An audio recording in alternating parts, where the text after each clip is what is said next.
I hit live once and it failed. It failed. I freaked out. Like what? What? That's never happened before. It can't fail. I'm paid up. I paid my insurance money, and but no. Then I hit it again. It was fine. Someone's gonna clip that and use that against me. Anyway, well, everybody out there, hey, come on in. As Randy always says, come in, take a seat. Have a seat. Yeah, we haven't hit the intro yet, so we're not. I mean, we're all live. No intro means the show. Eric was supposed to bring coffee. Yeah, that's Thursdays. Yeah, coffee. That's morning. It's morning somewhere. Somewhere. It's morning. Somewhere. It's morning time. Peacemaker says, "Hi, hello, Peacemaker. How's it going? Everybody see my little smarmy ass screenshot this morning for the show? My little Walmart spoof. No, I think so. You didn't see it? Oh, the logo for today's show. Yeah, it's wasn't even on my timeline. Really? Oh, no, I spent all day making these little jabs at companies, and this is the thanks I get. I see. This is today's logo for the show. Oh, it's Walmart. I was wondering about that. Now it just hits me. It's Walmart. So. Yeah, I love it. Yeah. At least just spelled indie right. Yeah, well, I try to get as much. Last week's was Netflix. I think I spoofed Netflix. Yeah, last week. We don't have Walmart over here. We're officially. I'm aware of it. No Walmart either, huh? No, you're probably better off for it. That's what I hear. Last week's was Indie Vault. Yeah, that's pretty obvious. Yeah. Yeah, I've been spoofing them all. So without Walmart, where do all the people who wear their underwear out in public go shopping?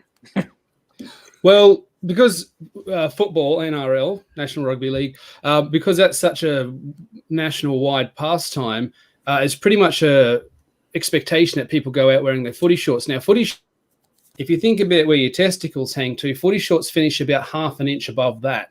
So it's pretty much well established that you can just walk outside in your footy shorts, maybe your wife beater, maybe not. You don't have to reach so high. What do they say? Aim for the moon, land amongst the stars. Yeah. So it's quite acceptable to go to a wedding, to go down the shops, to walk into Macca's, to go to the Dole line in your footy shorts and not much else. So I mean, underwear is overrated. We just stick with the little rugby tights. So basically, the customary in Australia is completely all Walmart, basically. Yes, like a nation of Walmart. Dorfis asks, has any of you ever attended a virtual con? I've never attended a real con. Yeah. I've done a virtual con. I mean, they're hit or miss. You know, some are really good, some are really cool if you're doing a panel. Other ones, Dorfis says, love his accent. That's what they always say. Australians get all the love. And Max says, greetings, everyone. Hello, Max. Hello, Max Campbell in the house. Virtual con. There's two words I don't like hearing together. I've actually been in a few virtual cons. I mean, mostly indie ones, but I mean they're pretty fun. Especially the indie ones because a whole bunch of more guests get on to show their work, and it feels like a big supportive group. Eric and I have done real cons where we made virtually no money, and that's been We and a few of those you didn't even have a good time. So just go home like I should have just punched myself in the face and stayed home. Yeah. I'm gonna hit the intro, guys. We're gonna get into the show. Everyone hang tight. This is the VOLT Livewire. This is the intro.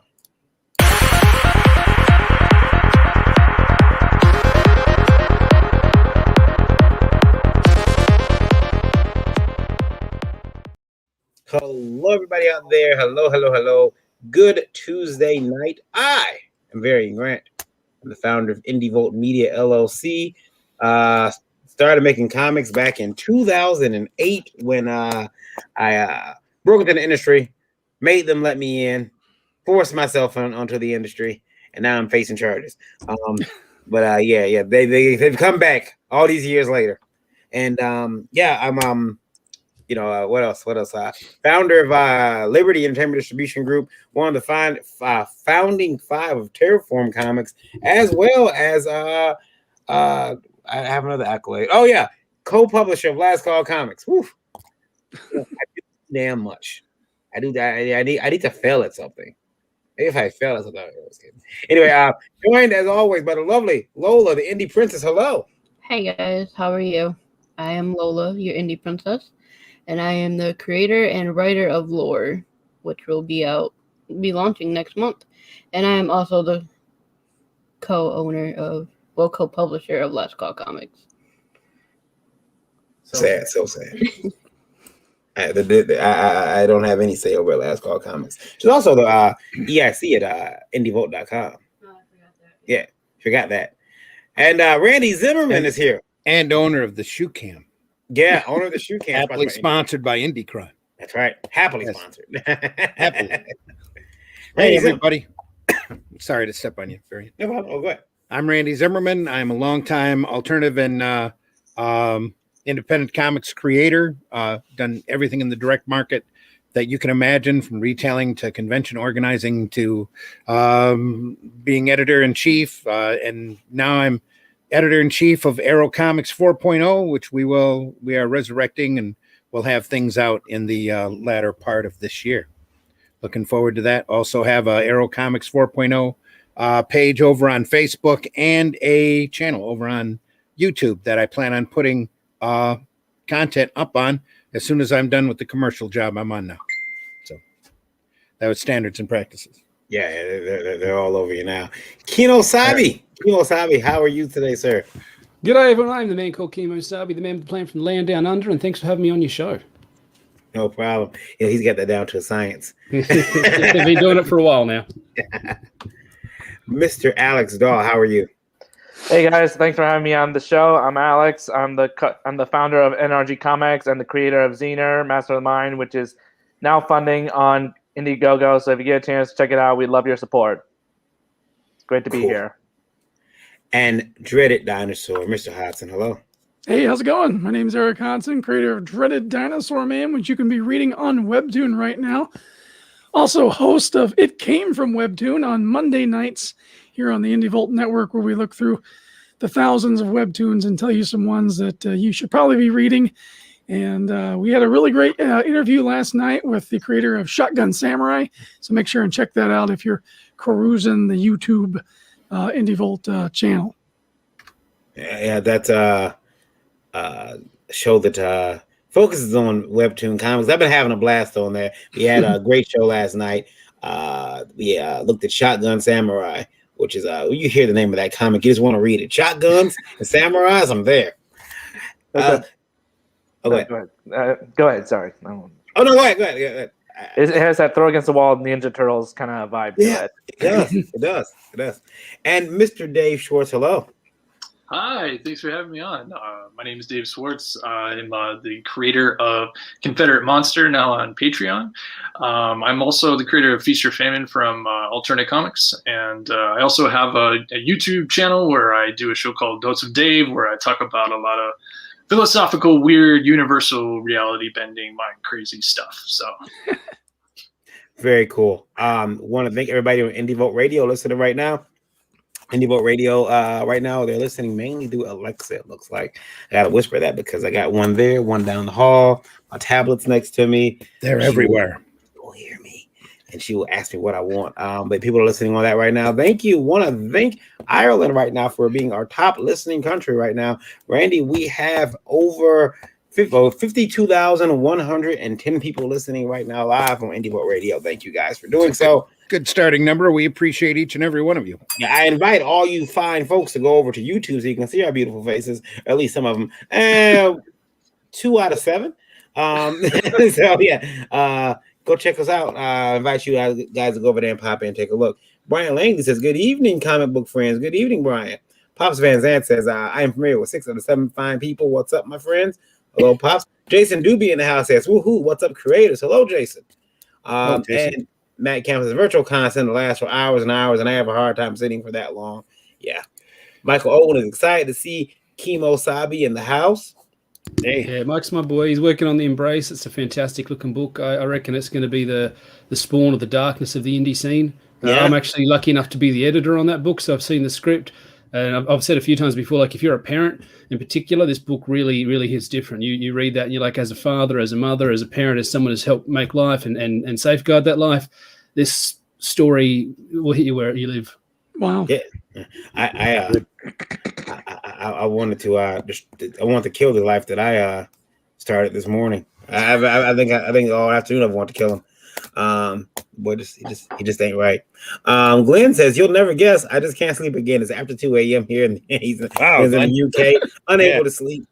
Pop says my cons only tie you for 30 minutes unless you host a panel. Yeah, Pop says a lot of virtual cons. Have you seen Steve? So, inside joke, folks. So, guys, if you've never seen the show, the first thing we do is we go around and we ask questions. We have questions people write in, and we answer them. I'm waiting for 2 more people, so I didn't pull that many questions. So they only pulled 2, but they are very good questions. So I'll bring them up. Randy will read them, and each of you will have a chance to weigh in on how you feel about the question, or you can say pass. You don't have to say anything. Has anybody ever passed? We only had one person pass it for on the question. Yeah, What's been historic? Yeah, it was. It was like, what? I'm gonna pick on this guy forever. All right, here we go. Kyle, thanks for writing in. When is the right time to move on to another project? My head is bursting with ideas, and I just don't feel like I've got enough time in the day, or my life for that matter, to get them all done. Kyle, make a list. Yeah, all I can tell you. Yeah. I mean, any one of us could have wrote this, I think. Yeah. Does anybody not suffer from this? I suffer Too bad from. if you don't. Yeah, I suffer from not trying to do them all.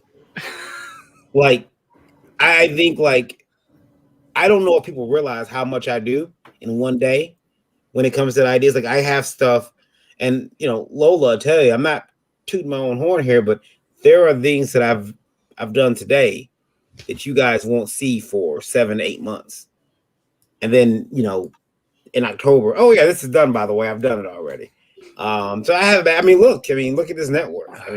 Started off as a website, then it got a TV station, then a radio channel, or then that stuff was planned. So I have a problem not doing it all. Make a list, that way you can keep it all in orderly, and maybe you can decide what idea sounds bad to you. Of the 50 or so good ideas I've had, I've did a couple of ones that I should have left those alone. You make a list. You start with the top one that's absolutely eating its way out of you, and then you work your way down. You get them done, and understand that you're not really an artist unless you do have that kind of a list of stuff that you absolutely feel you need to do, especially if they're completely different projects from the previous one, and that you're never going to finish that list. So just work. Now they know they don't want to finish it. They'll never start. No, that's the list, not the individual projects. You'll get those projects done. Yeah, I tend to try to write as many lists as I can. Sometimes I just forget to make the darn lists in the first place. But it's all about prioritizing. I have to put all of my client-based work that pays the bills first. And then if I got time left over, I start with whatever is the most important thing. Usually it's putting out fires. So if somebody chimes in and says, hey, did you got that thing for me yet? Well, that just gets bumped up the list. Mm-hmm. Yeah, we'll go down this. Alex, go ahead. Well, first of all, Kyle, I want to say you're preaching to the choir here. That's kind of how I go through. I have like a million ideas printing out. So I've been dealing with this my whole life. So I guess my best option to you is the best thing to do is to start on a project that you're most really passionate about, that you just feel like you could go on for so long. And when you feel like you've put a good end to that project, then you can move on to another one because you've done a good job on that. And even if you want to come back to it, you can do that knowing you left it on a good term, and it can come back later when the time hits you right. Brian Langley says pass. He passed on the question. Brian, you can't do that. What do you think? Let's see. Let's go next. Kimo, what do you think? Well, that's a really good start, I've got a video on my YouTube page actually about this. It goes through my entire process of how I plan out the ideas I get. But the important part relative to this that I want to talk about that it expands what was just said is I try to capture what I call the germ of the idea. So, you know, when you first get the idea, and it's usually in the form of, hey, wouldn't it be cool if? And it's some sort of variation of something you've seen. Or for me, sometimes it's like an overall mental, physical sensation. I feel like I'm in that world for a second. Like if I was in a world where this was real, how would I feel? And that to me is the crux of all these great ideas. So you want to capture that. So what I do is I sit down and write a little elevator pitch to myself, and I brainstorm just a whole bunch of stuff as soon as I can. As soon as I get that idea, I sit down and just smash it out, brainstorm it out, write this germ. This way to encapsulate the feeling that I've got at that moment. And that requires probably a little bit of practice and a little bit of verbal shorthand, so that you're writing stuff that hits right for your brain and your heart, so you know that it appeals to you, and that it can. The idea is that it takes you back into that. Hold on a sec. The kids are noisy.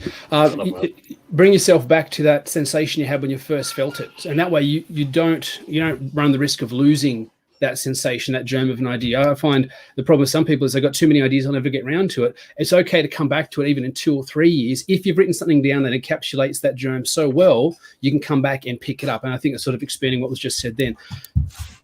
Write down something that's going to bring you back to how you felt when you first got it. And that's what I find is why I'm successful in this sort of thing, where I'm able to come back to something 10 months, 3 years later and be able to pick right back up where I left off. Yeah, that's a good point. What do you think, Dave? Yeah, I mean, I agree with everything that's been said so far. It's kind of hard to, come up with something new. But, I will say for me, I'm a writer and artist. So when I was trying to get something published, one of the things I did was I made connections with other artists that I really admired their work. And I chose a project for myself to just make a couple pages for a pitch. And then I, jobbed out another small pitch to another friend of mine and then another artist friend of mine.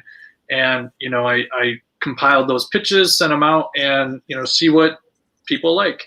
So sometimes you can collaborate with other people that you truly trust. Because for me, I know being an artist, sometimes it's hard to, let someone else draw a story. But that is another way that you can get many ideas done at one time. Very good point. Lola, did you want to weigh in on that at all? Did you have anything you want to say? No? She'll pass. There we go. She'll pass. She'll always pass. I do too much Second in best a in day. history. I got 4 books I'm working on at the same time. No.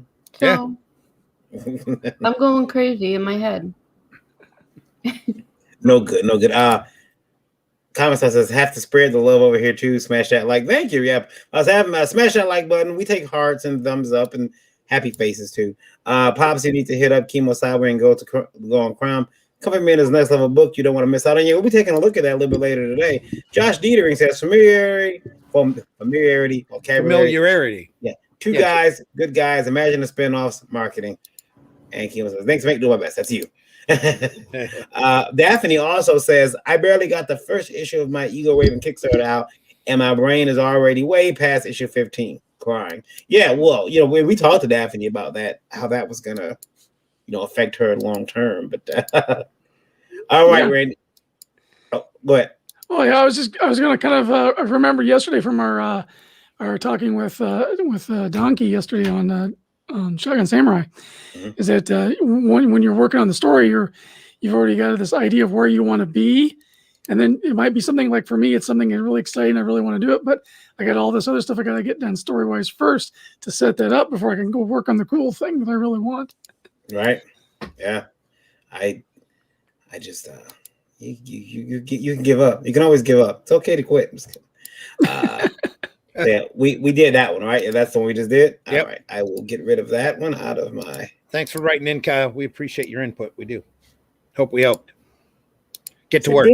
Those guys didn't help me with anything. We have found the wisdom. Drink Get to work. Tack it to your wall. Yeah. Who is this Parkour? Parker. Yeah. Parker. I don't want to drop any names here, but I had a guy on Kickstarter refund my campaign after he discovered that I backed a project from someone he disagrees with politically on the internet. I was gobsmacked. Never backing, never buying from that douche canoe again. Is this a random incident or often happens? Well, Parkour gets 10 points for using douche canoe in a sentence. There you go. Yeah. 10 points. I've heard of it happening, but I think anybody who has the time to go through your history of who you backed and cancel, give money back because you back someone who they don't like, that's a sad person.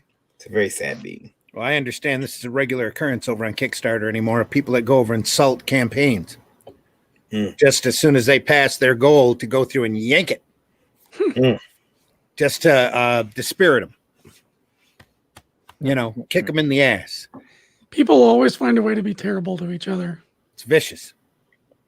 It's sadly it's humanity, and that's, you know, it's not much we can do about that except just, I don't know, just bear it and like try to move on from it, you know. Yeah. I'll start from the bottom here. We'll start from Dave. Dave, you want to say anything about this, or? Sure. Yeah. You know, I just believe that people are going to be extreme if they are in pain. And I think that person is definitely has something in their life that has caused them tremendous pain. And it's unfortunate, but it happens.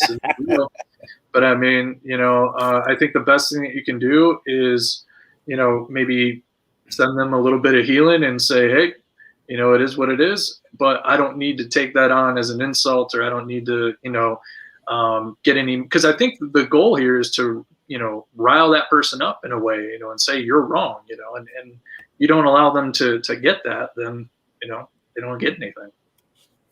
Yeah. Chemo. It's a funny one because you can't do anything about it. Like, he's taking his money back, you're not getting it back. And whether it was something done intentional, like we said before, or if he's just doing it because he's found out now. But it's sort of the opposite camp. There's this whole don't back my books, or don't buy my books. We saw this Kelly Pseudoconic saying, you know, if you don't like my politics, don't buy my book. 6 months later, Aquaman's cancelled. You know, there's this whole meme online. So they're going, don't buy my book. You're cancelled. So, you know, don't take it personally. I don't think I agree with anyone politically aside from the people I'm married to or married to. You know, like, it's on every single topic. So why worry about it? Like somebody said, you got time to do this, and you're not busy enough. You should be working on some of those project ideas you should be coming up with. It's a grandstanding. It's looking for clout. It's looking for brownie points and pats on the back. You can't take it personally because he would have done it to anybody that disagreed with him politically. So it's not a slag on your book. It's not a slag on your project or you as a person. He disagrees with your views, not you. And this is something I've said in a lot of my writing advice videos when people get criticism about their writing, and it applies to almost any sort of criticism. Your work that you create, your product, is not you. It's not a representation of how good of a person or how worthwhile a person you are. There's plenty of, to use the language, douche canoes out there that can write really, really well. And there's plenty of lovely people who can't write that well at all. So don't take it personally. Get back on the horse. There's always someone else with an open wallet. And don't broadcast your politics either. Some people are really vocal about it, especially with all the stuff that's happening with the election stuff in America over the last 6 months or so. I had a friend of mine say to me over a DM, he said, you know, I've never seen anybody come after you, Chemo. You've been doing this for a year now. Nobody's come after you. And I said, well, because I know when to shut the F up and do my work. Like, I'm just getting books made. You don't care how I voted in the Australian election. Why would I go broadcasting that to you guys? You know, and why would you bother going looking up each party and working out what side of the political spectrum? It doesn't matter. Make books. Somebody once said about being a hot dog vendor. I think you guys have probably heard that phrase before. Sell your hot dogs. Yeah. They and from what happened with Parker, it looks like Parker, he funded somebody's campaign. They gave him his money back. Like, no, you can't buy my book. I don't want you as a customer. That's gonna happen. I mean, that's gonna refunded his campaign. No, well, they refunded his pledge. Oh, I read it that. Yeah, refund I may campaign. have typed campaign that by accident because Okay. I pulled it off an email. But they refunded his pledge. I don't want your money. Yeah. Well, which is even more bitch made, because imagine saying to someone, "Don't give me your money." Yeah. Or that's I mean, that's what we're headed for. It looks like Nine Realm said he's heard of it. Let me see, what was it at? Sadly, a lot of people, because Daphne says the first she heard of it, something stupid like that, but hopefully it'll be the last. Who has time to go researching the backers? Sadly, a lot of people. And John says Marvel. Yeah. Also, hi, I have your book ready, waiting for this add-on to come in. Papa says, how about not to get your message heard by the other side? Yeah. And so I bet that same creator buys from Amazon on the regular, but that's different. Yeah. That's Nia says we don't suck. We're not whining little bitches, not us. No. Not us. But there are some whining little bitches out there. Anybody else want to say anything about this? She also says she's not either. Yeah. Anyone else? So, or myself. Says, I'm just a regular bitch. Anybody else? No. Going once, going twice. Says, I bet that same creator buys from Amazon on the regular. But that's different. Yeah. Parker, buy books you like. Buy books that you want to read. Don't buy books because of whatever. Let these other idiots be idiots. The idiot doesn't want your money. Don't give him your money. Yeah. And feel sorry for him because he obviously doesn't want to stay in the business very long and collect money or make a living or whatever. So some people are just like that. You just have to shake your head and move on. Do what's best for you. Yes. FJ Jr. Thanks for writing in. I noticed my YouTube drawing streams views are down. What can I do to boost them? My Facebook numbers are fine, but I've lost a lot of live YouTube views. Help. Well, FJ, it might be that time of year. People are a little bit more worried about their finances or getting the job done or whatever. I don't know. I haven't watched one of your drawing streams that I know of. So I can't tell you exactly what you're doing or not doing in order to attract an audience. FJ, I would say don't worry about it. Just keep producing your content. The numbers will come. We don't get a lot of live watchers here. Normally it's replays, but we have our radio numbers, which is what we pretty much pride ourselves on. If I let our YouTube numbers mean anything, man, I would have curled up a long time ago. You have to look past that. I mean, and understand there are ways to finagle even those numbers. I know people right now who are going on websites buying views. The cool thing about that is YouTube is very good at figuring that out. And I know somebody right now they went to their channel and they took all those mock views away. And you've seen these videos drop from having 30,000 views down to 2. I mean, when I say 2, I mean down to actually 2. And YouTube went through there and cleaned them out, which is great. It's great for the YouTube. Good for them. Yeah, and YouTube regularly updates their algorithm. They're always tweaking and messing with things and making things worse for content creators. At one point they were really pushing the live thing, so live streams are doing really well.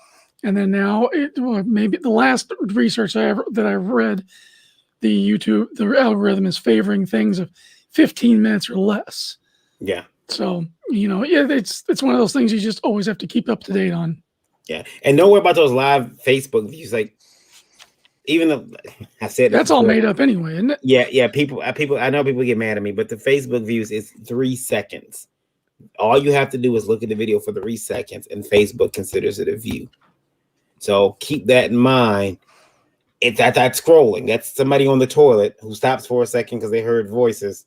3 seconds. They may have not stayed for the actual content. You want to know if people will stand for your Facebook content?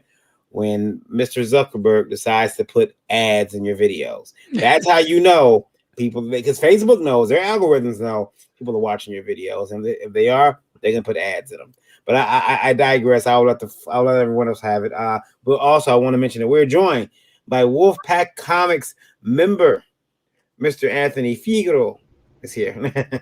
Hey, how you doing, man? Good to see you guys again. Hey, Anthony. How's it going, man? Good to hear it from you. Good to be heard from. Damn, Anthony. I'll let you guys go weigh in on this. Go ahead. Who wants to go first? What are we weighing in on? This I was just going to question, say maybe look what other people are doing that's successful and see if there's something you can take from that. I mean, I agree with what you're saying. Don't sweat the numbers so much. Just keep making your content. Eventually, it'll attract the sort of people that you want to attract. But also be visible. Hit up all those different social media sites, which I'm sure you're doing. But see how are other people getting someone in. Like, what are you drawing? Is it the content? I hate to say it, but sex sells. Like maybe get some AAT on there and get people paying a little bit more attention to what you're doing. Maybe just swap it out now and then. Maybe do a lottery where people put their name in and they get their character drawn and get them to turn up and see that happening live. Maybe do more pre-recorded stuff so it's not such a big imposition on your time. You can sort of dole it out in bits when you're ready. Like, there's always ways to shake up paradigms. There's always a way to shake up. You can't always just copy what's been done before. Take little bits and pieces that's successful and see if you can do your own thing. I definitely think you don't need to work too hard, but maybe you can tweak a few little things and maybe hit up some people who do this sort of thing that are successful and say, hey, I've noticed that you're doing really, really well on this. Obviously, you built a big platform, but what do you think is the reason for your success? What's something that maybe I could mimic or imitate to sort of help me get back where I was? Because I think most content creators are happy to help out. Most people are happy to share their ideas. If they got 1 million views and you got 1,000, they're not going to be too worried about you stealing the thunder anytime soon. So they're probably happy just to help you out. So give that a go. Yeah, I agree. Randy, what do you think? Same thing. Yeah. Sounds good. Everyone here is in agreement? Great. There you go, FJ. Great advice. That's all you're going to get from us here at INDIE. Listen, I'm telling you, again, if I counted our YouTube views, I would curl up in a ball and probably not do it. But it's the radio numbers that do it for us. Now, if my radio numbers are low, I'd probably have a fit. But that's why I keep coming back. Plus, I understand what you're looking for because, like, Randy and I noticed people would contact us from all over, like the day after a show or 2 days after a show. Oh yeah, we started getting these really weird friend requests from all over, and who was messaging me from this weird country? And I would think it was a bot account, and I wouldn't answer it until I noticed. Maybe I went to their profile and noticed, what is a Superman logo? Oh, wait a minute, there's some artwork. Wait a minute, this is a comic book fan. Yeah, and I'll click, I'll click confirm, and they'll, hi, and they'll talk about their comics or their drawing, and I really like that. I really appreciate, them reaching out to it. So that's cool. But yeah, don't sweat the numbers. And look, everyone has down months. There are times where there was a point where we weren't getting any of the YouTube views, and then that changed again. So you have your good months, you have your bad months. Anybody else want to give FJ some free information? Yeah, I'll chime in here if you don't mind.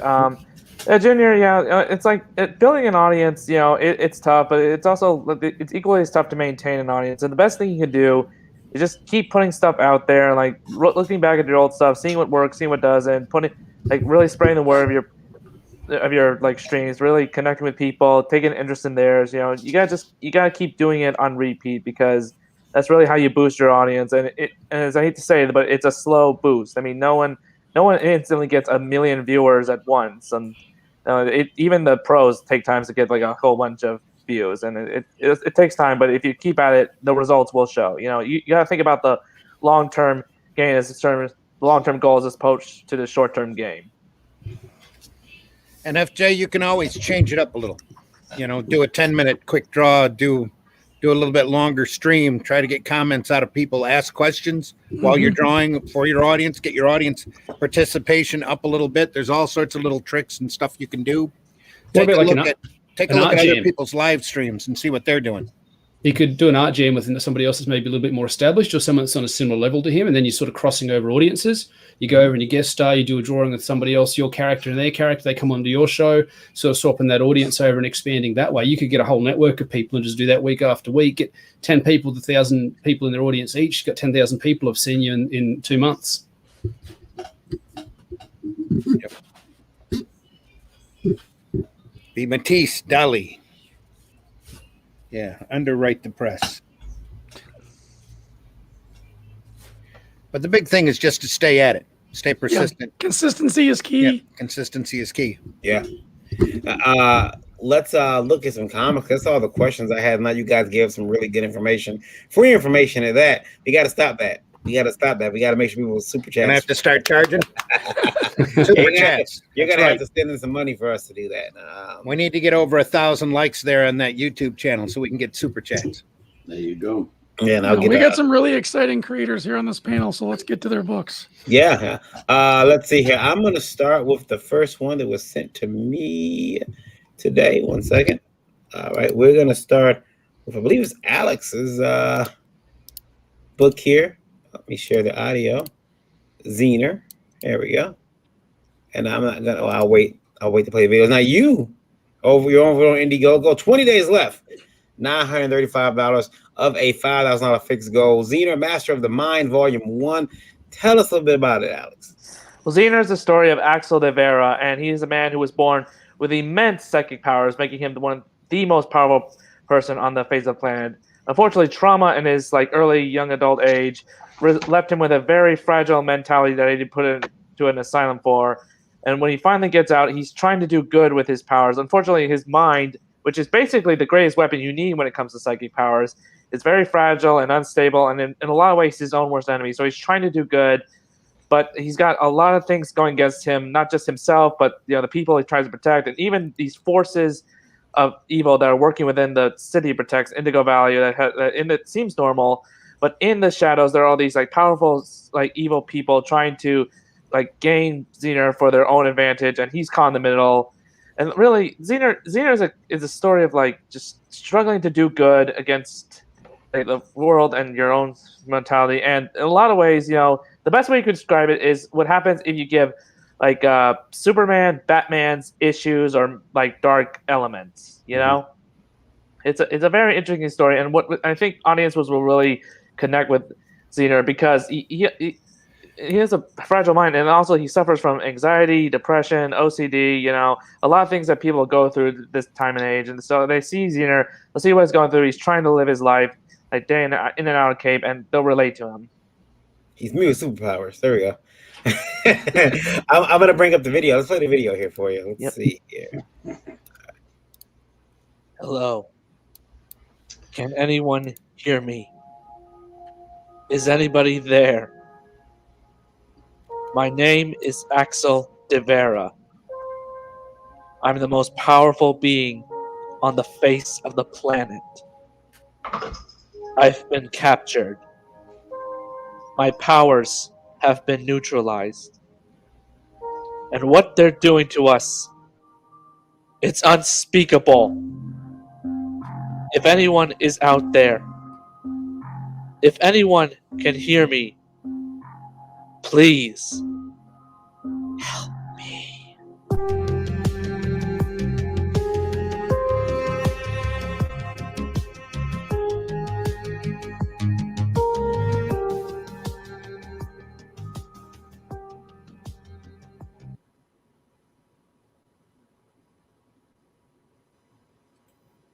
Wow, sounds pretty good. Pretty quick Thank video. you. So let me look at the campaign. Sorry about that. My microphone was muted because I'm always afraid I'm going to cough during a video. Sneeze or something. Yeah, just like that. So, obviously, the physical copy, digital imprint copy, $25. You got 3 of those claimed. Now, you are shipping worldwide, which will be beneficial information for our listeners who are worldwide. $25. Now, this is issues 1, 2, and 3, correct? Yep, it's collected in a graphic novel format. The first volume tells his origins from the moment he gets his powers to the moment where he first puts on the cape. So in a lot of ways, it's Smallville condensed, But it has a great origin story because it tells Zener's origins, his loss, his love, his first epic battle. It really sets up the ground for the universe that we're trying to build with all our heroes. Some nice looking pages here too. I really like the lettering as well. It pops really well. Thank you. That is all credit to our artist Juan Paulo from the Philippines. He is this amazing artist who could do just anything: colors, inks, lines, even wording and lettering. This guy, we really like that with him. Yeah, I do like the color choices. I think that when you have I noticed when you were doing the video, you didn't put too much of the. You didn't put too much art in the video. Some people think that that's a no-no. You should put as much art as you possibly can in the video. You want to attract the viewers, because I remember someone told me, they said, some people actually find the projects through YouTube, organically through YouTube. I'm not sure how true that is, but something to think about. Maybe even linking your campaign in the YouTube video.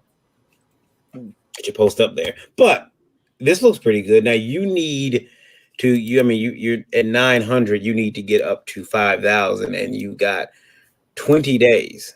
Yep. To make about $4,000. Yeah. Are you nervous at all? This is our first campaign, so we're always nervous. But honestly, we're close. It's our first week is almost up, and it's pretty much up, and we've raised almost 20% of our goal, and I think that's a really good start, considering how like a lot of people don't really get that, you know. No. So this is proof that people are backing. This right here says that people are backing and that they want to read it. And we said, but to a lot of us, that says the people who see it will be like, okay, I want to back this too. Yeah, you're down in Des Moines, huh? Yeah, I remember I was did the Wizard World show down there a couple of years ago. Matter of fact, Eric, you were at that show, weren't you? Yes, I was. Yeah, you were there. I remember I brought my son and I sent him running across the room to borrow something from you. I forget what it was. It might have been tape or something, but yeah, that was a good show. I made some money that show. Yeah, so Zinner. Now I'm gonna link it in our on our video here so people can go check it out. You got 20 days left to get over there, guys, on Indiegogo. He is shipping worldwide. He's got a couple different packages, a couple different tiers. There is a $10 digital copy, but as always, we suggest you get the physical copy. $25. The bonus Empress book is $35. Alternate Cursive volume is that volume 1 book, $35. Digital sketch by the Zinner artist is $50.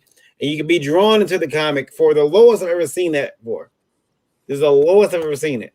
And it's going like hotcakes. Yeah, $100. You claim 5 of those. So you have 5 or 10 of those available. Has anybody ever seen it for anything lower than that? No, not really. Yeah, I think that's the cheapest I've ever seen it. $100. So get in there. Get hurry up. Considering everything, guys, when you see a lot of other campaigns, that's a good deal. I'm just gonna put that out there. We try to give you guys good deals, and you're never gonna find a better deal with this. So have you got some more updates scheduled for us to see? Like, really love to see the cover art. You mentioned an Empress book. What's that? Let's see that on there too. We'll definitely put that up there. We promise we will. You know, that'll be our goal for this week. Awesome. I'll give you 24 hours. For some reason, I almost said 24 American hours. I don't know why I almost said 20. Is that different? It's probably quicker American hours. We'll take a look at Zinner a little bit later again in the program and see if it's grown any. Next, we're going to move on to let's welcome Marcus to the chat. Hello, Marcus. Hey, what's going on, guys? How are you? Pretty good. How are you? Not too bad. The other half of Wolfpack Comics. Where's your face? It's right there. Can't you see it? No, it looks like a dog. I don't know. I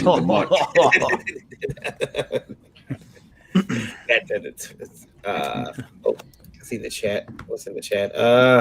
Hey, bullets can be bitten. However, why? Every time I see something about biting in the chat now, I think of werewolves, and that freaks me out. So I'm not sure I like the Wolfpack Comics logo or that. It's that concerns me.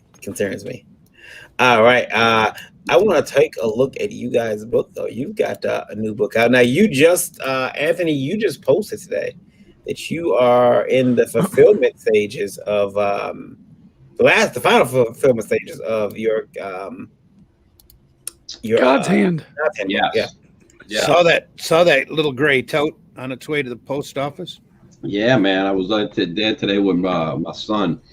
Yeah. It's weird because we're down south, so they get a little cold down here and they start freaking out. Yeah. The first post office I go to is like it's closed because it's cold. I'm like, this is bull. I already know it's bullshit. I'm like, y'all don't want to be here because today's supposed to be Mardi Gras, and because of COVID, they don't have any parades. But everybody's like, piss on that. It's Mardi Gras, man. I'm going home, man. I ain't going to work today. So I went to another post office and it was open, and actually got to meet some people who worked there, and they were comic book fans. So I got to give them some copy of the book and get out the rest of the packages. So yeah. Are you eating some king cake? I'm not. I'm actually just eating an orange. Yeah. I'm about to send. I mean, you guys are pretty close together, huh? You guys live close together. Yeah. Me and Eric and I about what 30 minutes away. Eric has Close enough. the bunk right above Varian. Yeah. Close enough for him to keep calling me to give him rides. So. That's right. I'll have to send the king cake. I'll ship one up to y'all. I'm not going to ship it to Varian though.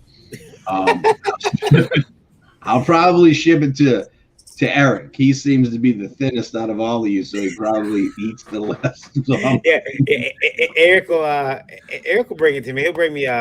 He's just got a high metabolism. Yeah, that's all. Don't let him fool you. Let's take a look. Let me take a look at your. You guys just launched the Justice City Chronicles. Let me bring this up. Here we go. I'm gonna bring the video too. Here we go. Let me let Marcus. It's just a teaser. Stop. This is a teaser. It's the teaser to the trailer. They're gonna miss it. Oh.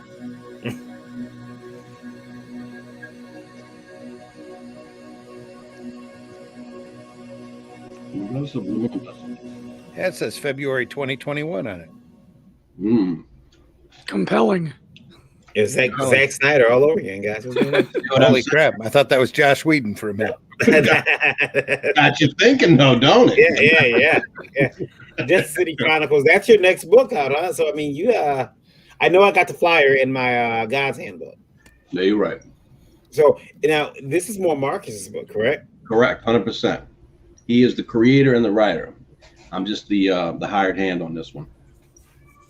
Tell us about it, Marcus. Give yourself more credit than that, Tony.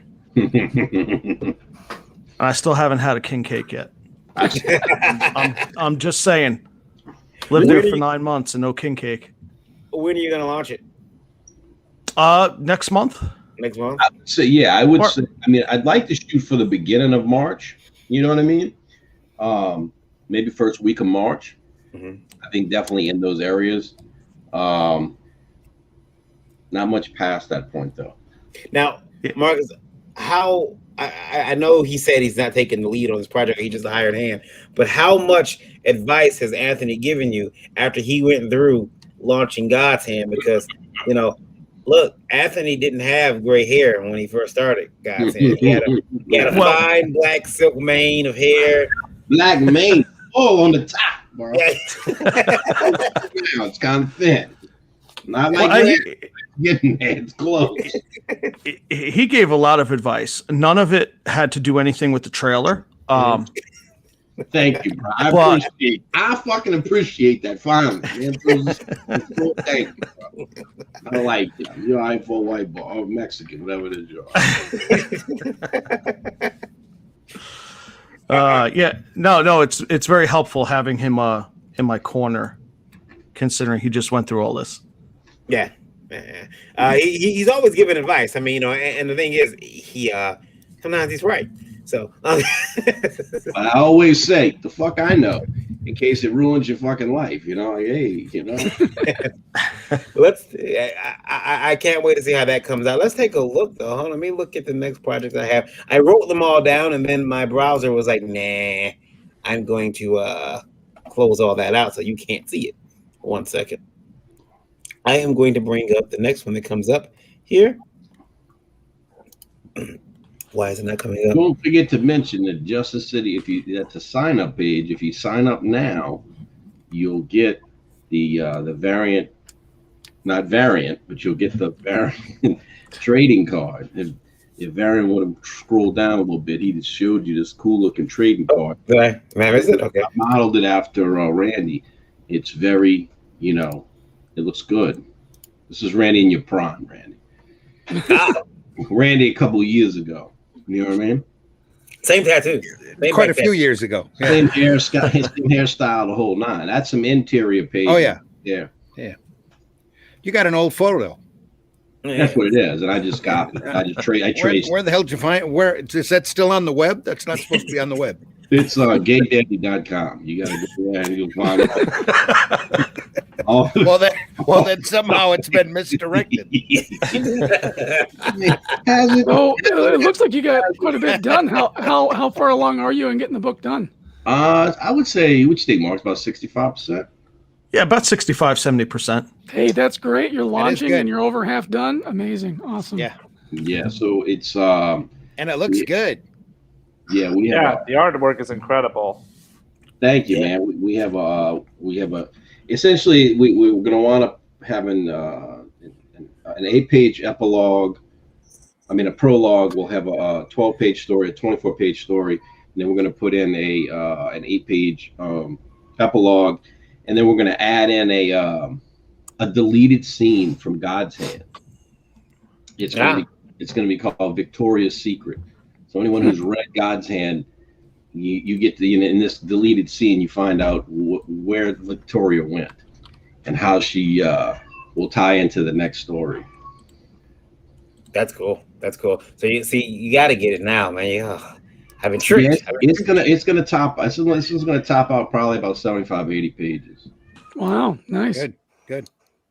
I've been duped. I know I got to buy it now. I see how it's going. You guys are gonna do that forever and keep me on the tip. All right, let's see what's going on here. Just City Chronicles, guys. Over to Indiegogo and sign up for the mailing list today, so you can get notified when it launches. But we've heard that it's gonna maybe launch the 1st of March, so you learned that here first. And we're gonna make sure that we'll check back in with Marcus and make sure that he and Anthony are making sure that book is gonna get into our greasy little hands. Would you say by this year? Oh, that absolutely. I would say, yeah. What do you think, Marcus? I mean, will it drop in 2021? Yeah, absolutely. Okay. Yeah, there's no doubt. Yeah, I would say there's a good fucking. Let me not fuck myself over. It's likely. It's likely. If the comic gods don't go fickle on me, it'll be 21 for sure. Because gods are always fickle. I know, because basically we want to drop this, and we want that to do its thing. But then I want God's Hand 2 to be out by the end of the year. I would love to have God's Hand 2 drop in October, Halloween. That's my goal for that. That's good. We'll hold you to it. Work to it. I'll keep messing with you. Let's take a look at the next book. The Company Man, Dead, White, and Blue. Who's responsible for this? Yeah, that's me. Aha. Now this is your page as well. This is your. I'm sorry, I have a lot of tabs open, guys. It's all good. This is the sign up page for that particular book, and it is. Hold on one second. I need to make sure. Which one do I have open? Okay, there we go. Tell us a little bit about it. All right, so Company Man, Dead, White, and Blue, 60 pages, full color. It's metahuman CIA agents trying to stop a terrorist plot in the Middle East. A lot of people are doing their books, and it's like the first book they've ever done, and it's their magnum opus, and they want to tell this deep story about stuff that's personal to them. Like I was just thinking about one of the projects earlier. You were saying how it's dealing with anxiety and mental health issues and stuff like that. And it's interesting how comics reflect the zeitgeist. Back in the Depression years, Superman fought the landlords who were stealing everybody's rent and making life miserable. In the Civil War, civil rights era, it was the X-Men. You're talking about black rights, gay rights, all that sort of stuff. And these days, mental health issues and anxiety is a much bigger issue than it is. So I see your book reflecting that sort of thing. And it's really great to have these books that speak into where the public and where mankind did as a group. We're all together in this sort of thing. Company Man is nothing like that at all. These are just bad motherfuckers kicking down doors, shooting people in the face, solving problems. This is flat character arcs. These guys are all action. They're problem solvers. They're competent, capable men of action, and one woman of action. She runs the show. These guys, there's a problem coming along. They say, look, there's this terrorist cell over here. We think they're going to mess up. They're going to do this. They're going to make a terrorist attack. You just drop these 5 or 6 guys on them and they just go to town. This is just this non-stop action. There's all sorts of spycraft. I liken it to, if you guys have ever seen that show Strike Back, it's like that, but with superpowers. It's like Body of Lies with Leonardo DiCaprio with superpowers. It's like Homeland, that show Homeland about the bloke that come back from the Middle East, and it's like that sort of thing, but with superpowers. I joke that 60% of all my story ideas is just take a setting and drop superpowers and superheroes into it. It's a bit of a one-trick pony, but it works. And it's a fantastic, fun book. Yeah, man. I wrote this a couple of years ago, but I've been writing my whole life. So when I say people doing their first book and it's their big magnum opus, this isn't that for me. This is the book that I think is the most visually profitable, the most appealing, the one that people are going to look at and go, hell yeah, those guys look really, really cool. I want to read about these bad guys doing bad things. You know, like they're superheroes and they got powers, but they're not good people. And this isn't like some deconstruction of the superhero genre. This is just some, you know, what's that threat? We'll sleep peacefully because bad men do bad things, do worse things to people, you know, like these are the guys that go and do that horrible thing, those horrible things nobody else wants to do to keep the rest of the world safe. So they hear there's this terrorist attack coming, and it's such a big, huge attack that's going to drag America into yet another war. And their boss, the woman, the boss, she says, look, we can't afford to be involved in another war. You need to stop this from happening before it goes down. But the more they look into it, the more they investigate, the more they try and stop this terrorist threat from being realized, the more their own government tells them, hey, this isn't a real thing. These aren't real terrorists. This is rumors, nothing. Don't even look into it. And the more look into it, the more trouble they get into. And eventually the government burns them and says, you don't even work for us. In fact, we're going to go back and retroactively make it so you never worked for us. We have no records of you. You were just some rogue superhuman dudes running around the Middle East blowing people up. That's not cool. We're hunting you now. So now their own people are hunting them. You know, so not only do they have to stop this terrorist threat from going down to save thousands of lives and the huge cost that's involved in a war, the life cost and the financial cost, these guys have also got to stop this terrorist threat and clear their names. So the stakes keep ratcheting up and up and up. Now, this is 60 pages. It's the first of 3 issues, 180 pages all up. This is the first stories. This is Dead, White, and Blue. But I've got 3 other stories planned out, and 2 of those are already written. The 4th one I'm working on. Plus, I've got side stories. I've got mini series. I've got one-shots. The big dude you see in the picture there, his name's Abbott. He's like the big strong guy. He's the first superhuman in America in this world. I've got a one-shot of him just doing a road trip across America, getting into trouble and dealing with his own issues and trying to do more good than wrong along the way. Like, these are some conflicted, complex guys, but at the same time, they're like Batman and James Bond. They don't tend to have big character arcs. They don't tend to get to the end of the story and go, wow, I'm such a different person to who I was. Batman's not often a different person at the end of the movie than he is at the beginning. He's still Batman. Sometimes with, Christopher Nolan's one, you see his origins as he grows, but if you just pick a random Batman arc, 3, 4, 5 issues, he's not going to be a different Batman by the end than he is at the beginning. Bond is basically the same guy in every movie, and that's okay. Characters don't have to grow. They can get better and more competent. They can get more skills and more knowledge, but they don't have to grow as people. These guys don't sit around talking about their emotions. These guys kick the door in and shoot the bad guys in the head. I mean, and look, guys, this book's they're only the good guys because the guys they do bad things to are worse than them. There's like a 4-page interrogation scene. They're not gentle. Like, it's possible that this might not be for. I mean, I certainly wouldn't give it to kids. This is an adult book. It's got adult themes. It's got adult ideas. It deals with the cost of doing these things. Do this. How long can you be this sort of heartless, merciless operator before it takes a toll on you? And what is that toll? These guys are pushed right to the edge, and they're all mercenaries. And now they're like, well, can we stick together? Is it even worth? Like, I could just take off. I'm one of these guys. I can just take off and disappear over in Guatemala somewhere. No one's ever going to find me. Should these guys even bother sticking together? And they're trying to, the leader's trying to keep them together as they're all trying to pair off and go do their own thing and get out of there. He's like, no, the only way to beat this is to stick together. So there's also, themes of brotherhood and camaraderie and that sort of stuff in there as well. But this is just big action stuff. I wanted to write stuff that I wanted to read. And so many of the comics these days, I'm not talking indie comics, there's amazing stuff coming out of indie comics, but big 2 stuff, it's all one hit of quitters. Everybody, they have this talk and drink coffee for 21 pages, and the 22nd page, one punch, knock the bad guy out. You're going to make Taskmaster look like an idiot. You make Ronan the Accuser look like an idiot. And you make all these characters that have been around longer than I've been alive, that are well-established characters with fandoms. You're going to make them look like idiots that get knocked out by Ms. Marvel in one punch, and that's the end of the issue. I mean, from the first 5 pages of this book, and maybe if we do share screen, I can show you some of those pages. First 5 pages of this book, Jura, who's the leader of the company, man, he assassinates an African dictator using his ice powers, making it look like an act of God. And then he turns around and they're installing a puppet dictator to take over this country. So CIA's like, no, this guy's too dangerous. He knows too much. He knows where the bodies are buried. Jura goes in, ices the dude. He shatters and explodes. There's bloody chunks all over the stage. He's doing it in public right in front of thousands of people protesting. And then they install their own puppet dictator. So, right, we've got this country locked down. Then Jura gets a phone call. He says, yo, you got to get over to Nigeria. You got to kill this dude who's in prison. He's going to talk. He's going to give away too much information. And you realize assassinating an African dictator and installing a puppet dictator to run the country for the CIA for their own interests, that's this dude's Tuesday morning. Like, this is his first. This is 9 o'clock appointment. Is okay. Well, now my 10 o'clock, I've got to jet over to Nigeria and assassinate another dude. It's just nonstop action. It's political intrigue, and it's funny too. Like, these guys, they're real. When you say snarky, you think like Marvel snarky, where it's bitchy and catty. These guys, they got a good sense of humor, a bit of a black sense of humor, gallows humor, because you go around killing people. You got to find it, if not funny, you got to at least laugh like it and pretend that you find it funny, pretend that it doesn't faze you. So some of that element as well.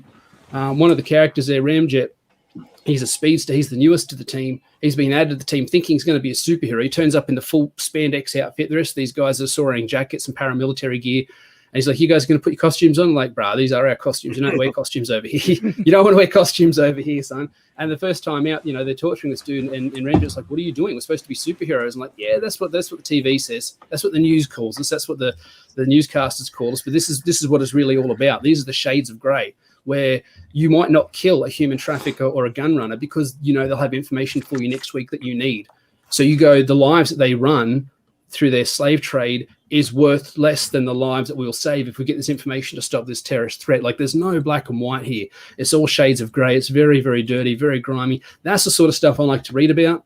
I think there's definitely a place definitely a place for black. Like, Superman's my favorite superhero. I love, truth, justice, American way. I love all that, but I also really enjoy this sort of thing as well. And I plan to do some more of that Superman stuff in the future. But this is the one. I mean, you look at that picture there. That is, I didn't draw it, so I can say that is amazing artwork. That is so good, and the colors are so good, and the characters stand out, and they look cool, and they're big, and they're bombastic, and there's just so much action and emotion to it. This is the standard cover. This is done by Kelso Mazin. He's out of Brazil. He's an up-and-coming superstar artist. I mean, I got to pay this dude well, or Marvel and DC are going to steal him away from me. I got to be careful because I've got him booked in for all 4 Company Men stories. That's 12 issues. He's finished issue 1, so all 60 pages of this is drawn. The whole thing's done.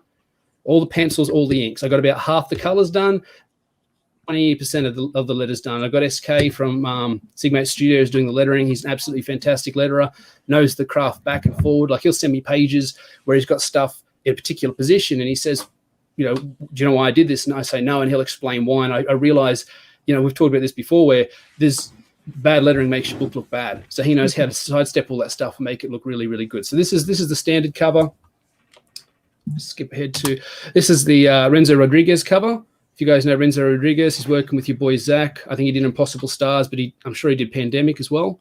So he's done a variant cover. This one you can only get by signing up. So you've got to sign up on the sign up page there earlier before, and sitting on about 290 something sign-ups. I'm looking to hit 3 before we launch this Friday. And I've picked up maybe 20 in the last 24 hours. So I definitely think we can do that. So if you sign up, you get access to this variant cover. That's the only way to get it. You also go into the draw to win one of 12 original art pages from Kelso Mazzini. Sent me over a dozen actual traditional pen and ink pages that I'll be sending out at my own expense to 12 people who've signed up for, and then back to physical version of the book, just so I can put it all into one package, And you also, what I said if we hit 300 backers, 300 signups before we go live on Friday, I'm also going to do a sketch card for everybody that buys a physical version of the book. So that's potentially 300 sketch cards I'm going to have to draw sometime in the next couple of months. But that, I can do it. I work fast. It's all good. So that's the Renzo Rodriguez cover. We've also got the Clayton Barton cover here, which is just, I don't know. Can you zoom in on that? Can you zoom in on that? Look at that. Look at that. Look at that. And one day he's going to work out how much he's worth. I don't want to be paid when he works out, because this cost, when he works out how much he's worth, I'm not going to be able to afford the guy. So I had to get in early. That is so good. Yeah. Look at the striations. You got so much Michael Turner coming through there. I love this guy's work. He's working on Kozor at the moment. He's got a bunch of other things, does a bunch of other covers and everything. So this one's the first 48 hours book. So if you back within the first 48 hours, you can get this cover. This is on the digital deluxe version. You got 24 extra pages of scripts, concept art, layouts, pinups. Got a bunch of pinups. Got Babusco doing pinups. You've got Dean James who's in the chat. He's doing pinups. Ned Sokon doing pinups. You've got Booty Juice, Dick Laurent doing pinups. You're going to have a bunch of pinup artwork in the back of the character sketches. You got some of my early sketches. You've got you can see the progression of the characters, how their costume changed from when I drew it to when Kelso did the final designs. So 24 pages of that chucked in the back of the book. That's for the deluxe edition. It's only for at this point, it looks like it's only going to be $10 more. All the fulfillment's going through Critical Blast, CJ at Critical Blast Logistics. So he's had a lot of experience in the field. He's managed to bring the international postage cost way down. Like I don't want to say exactly what it is because I have to enter all my values in Australian dollars. And that changes from day to day. So if I tell you it's X dollars and it's X plus 1, I don't want to be hearing about it. So it's low. Like you look at it and you're like, it's roughly half what I've seen other creators charging for international postage. Dang. So to get it from I noticed. I noticed that I was listening to names, and I heard. I seen everyone's getting art from Booty Juice. Oh, he's so good.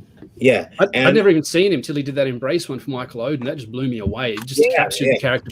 Yeah, what do I gotta do to get some booty juice around here? I mean, I don't know. I can't comment on that. To get to the Are you married? Are you married? Yeah, I am. But you know, I gotta get hold of this booty juice. Yeah. Huh? Yeah. See, Lola says I can't get any booty juice from her, so I have to get booty juice from the actual official booty juice source. Yeah, I'm surprised you're not jumping all over him because he dropped Michael Turner's name. I mean, come on, this is a cover just for you, Varian. Yeah. But I mean, get a word in. Yeah, he said Michael Turner. I was like, oh, well, you know. Yeah, I mean, I definitely pick up Michael Turner vibes on this. Even the way that he draws the lady's face over there, she's the boss there with the afro. Even the way that he draws that face, there's some real fathom across the eyes. You know, like it's classic 90s. Yeah, I got Michael Turner. There's a little J. Scott Campbell in there, and some Silvestri. Yes. Oh, I don't think you can have Turner without having some Silvestri. I think he's too heavily influenced, not in a bad way. No. You know, but it's like saying, can you have Walt Simonson without Kirby? Could you have Eric Larson without Walt Simonson? I don't think so. Yeah. You know. So yeah, that's the 48 hour. That's the 48 hours. So you've only got 48 hours to get that one. Now, if you've signed up and you're back in the first 48 hours, you can get yourself a 3-pack. You can get all 3 covers if you really, really want. We've got the original cover art up for sale. So that original picture that you saw back here, I've got the black and white original of that up for sale. We've got original pages. So here's an interior page. Here's a picture. This is Jira here assassinating the dictator. He's reaching out, and the colorist has put all like these snowflakes and stuff, and you know, actual snowflakes, and they attach onto the dude, and they freeze him up, and then he just cracks and shatters everywhere, and people run screaming. That's the first 5 pages of the book. And I can guarantee you that right there, that's a Mike Turner. That's Mike Turner. Oh right there. Yeah. And that's what I wanted to be like, that James Bond intro. Somebody else coined that phrase, and I think it's the perfect way to describe it, especially with the new movies. The first couple of minutes of James Bond is him defusing a bomb while fighting dinosaurs and backflipping off a Lamborghini with twin Uzis or something. Like, it's this big over the top, look how cool I am, look how competent I am. And then he solves that problem, then the credits roll, the opening credits, then the actual movie starts. Then he has the actual real threat that he's worried about solving, some rogue nuke or something. There's always a rogue nuke. You know, but before that, there's just this cool scene to show you, hey, he is really capable, more so than most other people. Root for him. He's the good guy. He's the protagonist. Right. He's the hero. That's what I've done here. But he's also killing someone. He's assassinating someone. And even though he tells you this guy's a horrible dictator and he's responsible for all these crimes, you don't see it. So it starts off immediately with these shades of grey. Is the country going to be better for having this puppet dictator implanted over top of this guy? Who knows? Usually when that happens, infrastructure collapses and there's an adjustment period. So maybe it's going to be negative. Maybe it's going to be a detriment to the people of this nation. We just don't know. And the thing is, Jura doesn't care. He's off to the next call. He gets the next call. He says, right, I'm heading to Nigeria. I'll meet up with some boys over there. We'll reconnect and we'll do what we've got to do. See, I like that. Now we're going to look at this campaign. Now, let me go back to there. It's the sign up page right now. So they've got, you're going to launch, you said this Friday. So yeah, you guys got the Friday to hop over there and get involved. Sign up quickly. And if you sign up, you get a chance to win the artwork. You get a sketch card from me. I'm not as good as Michael Turner, but I'm pretty good. I'm good enough to draw my own comic in the time I needed it done. So I hired outside, outsourced everything I needed, but I'm good enough. And you also get that Renzo Rodriguez variant cover, which is just absolutely fantastic. I love the, there's like a, yes, can you come back in a minute? I want something. You want something? That's very specific. Well, guys, I might just thanks. I might have to bounce for a sec. I'll be back in a minute. I'll sort it out. You maybe jump onto the next project. Yeah. Thanks so much. I'll be back in a minute. Thanks for understanding. No problem. I think that's the door. Mine doesn't do that anymore. Mine comes out and he's like, "Hey, I'm hungry. Feed me." What's on the next? Now the next book, I seen it and I got Eric sent it to me and I got jealous. I got jealous because I liked it so much, and I said T-shirts, which is always on my list. The coloring is pretty cool. I am talking about the Confederate monster. Let me bring it up. I'm going to start with the video. Is that okay? Yeah, absolutely. Let me make sure I got the sound right, because I want to make sure I have the sound up. And by the way, I should mention we were joined by JD Calderon How you doing, During everybody? I'm gonna hit the play button. Here we go.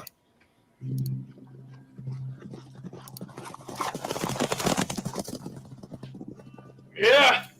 Where's my wife? Do you hear me?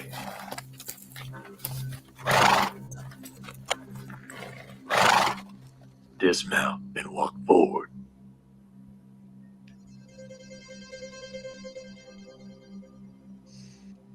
Darling, you're home.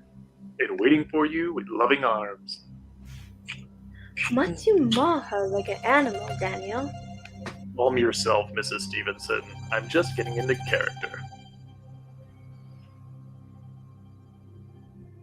They both insisted upon hiring Daniel's patients to cater. I too thought it would look as unseemly as it does. Is that all you discovered while befriending Mrs. Schmidt, my dear? Dr. Schmidt fits the description of our target in nearly every way.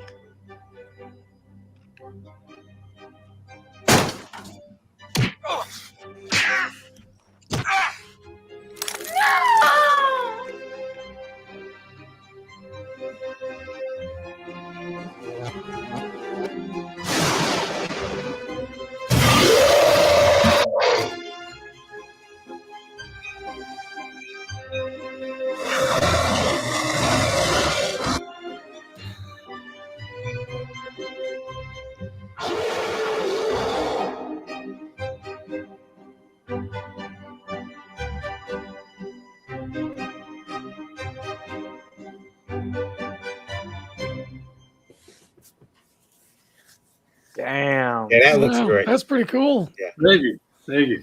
I like that. Now, let's take. Now,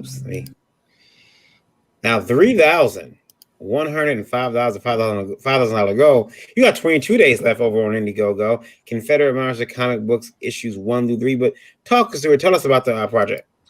Sure. So from the video there, it's basically a Frankenstein story set in the Civil War. Although instead of following Dr. Frankenstein or the monster, we follow the assistant, Igor. So in my story, what happens is we catch up with all these characters 8 years after they reanimate the original monster. And this whole time, Igor has been living in America under a new name, Dr. Daniel Schmidt, as a reconstructive surgeon, kind of helping to repair broken soldiers that are coming back from the war.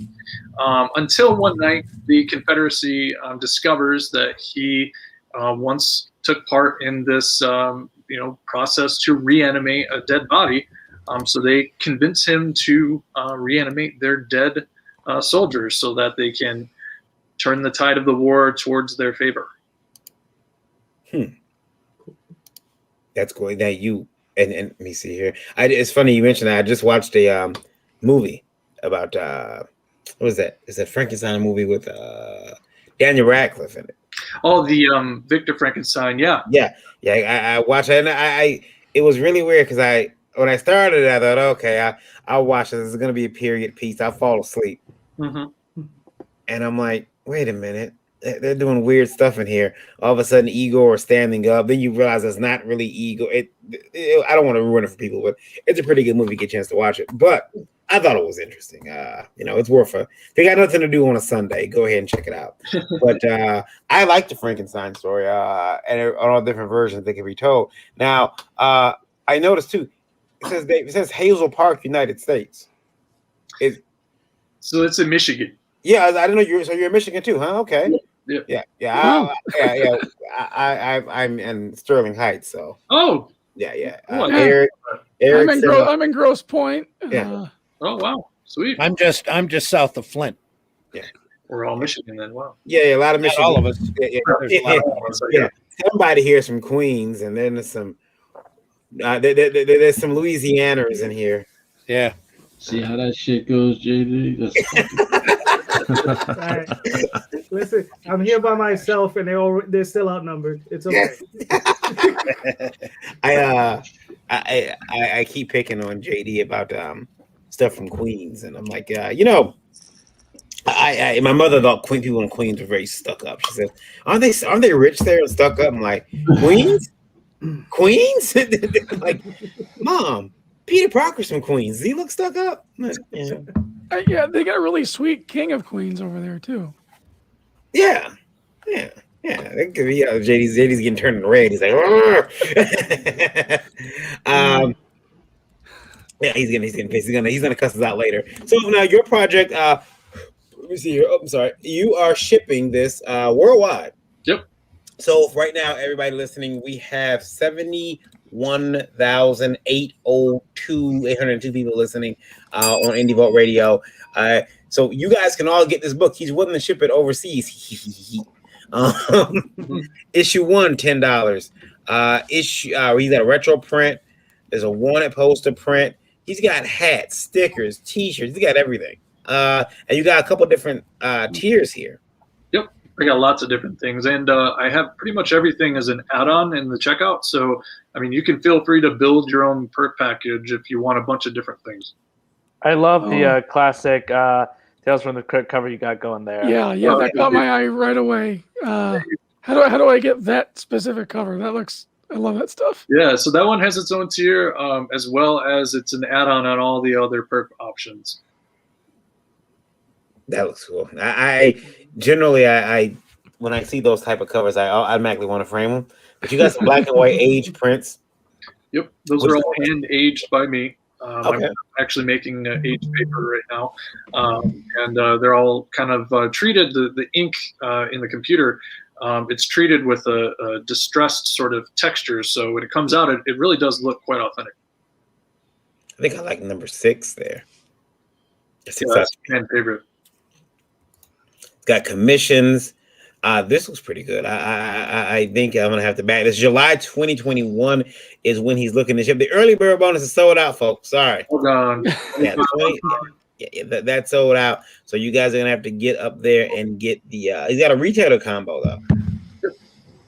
though. So retailers who write in and say, "Hey, I'm tired of you guys not telling us what we can get." He's got a retailer combo.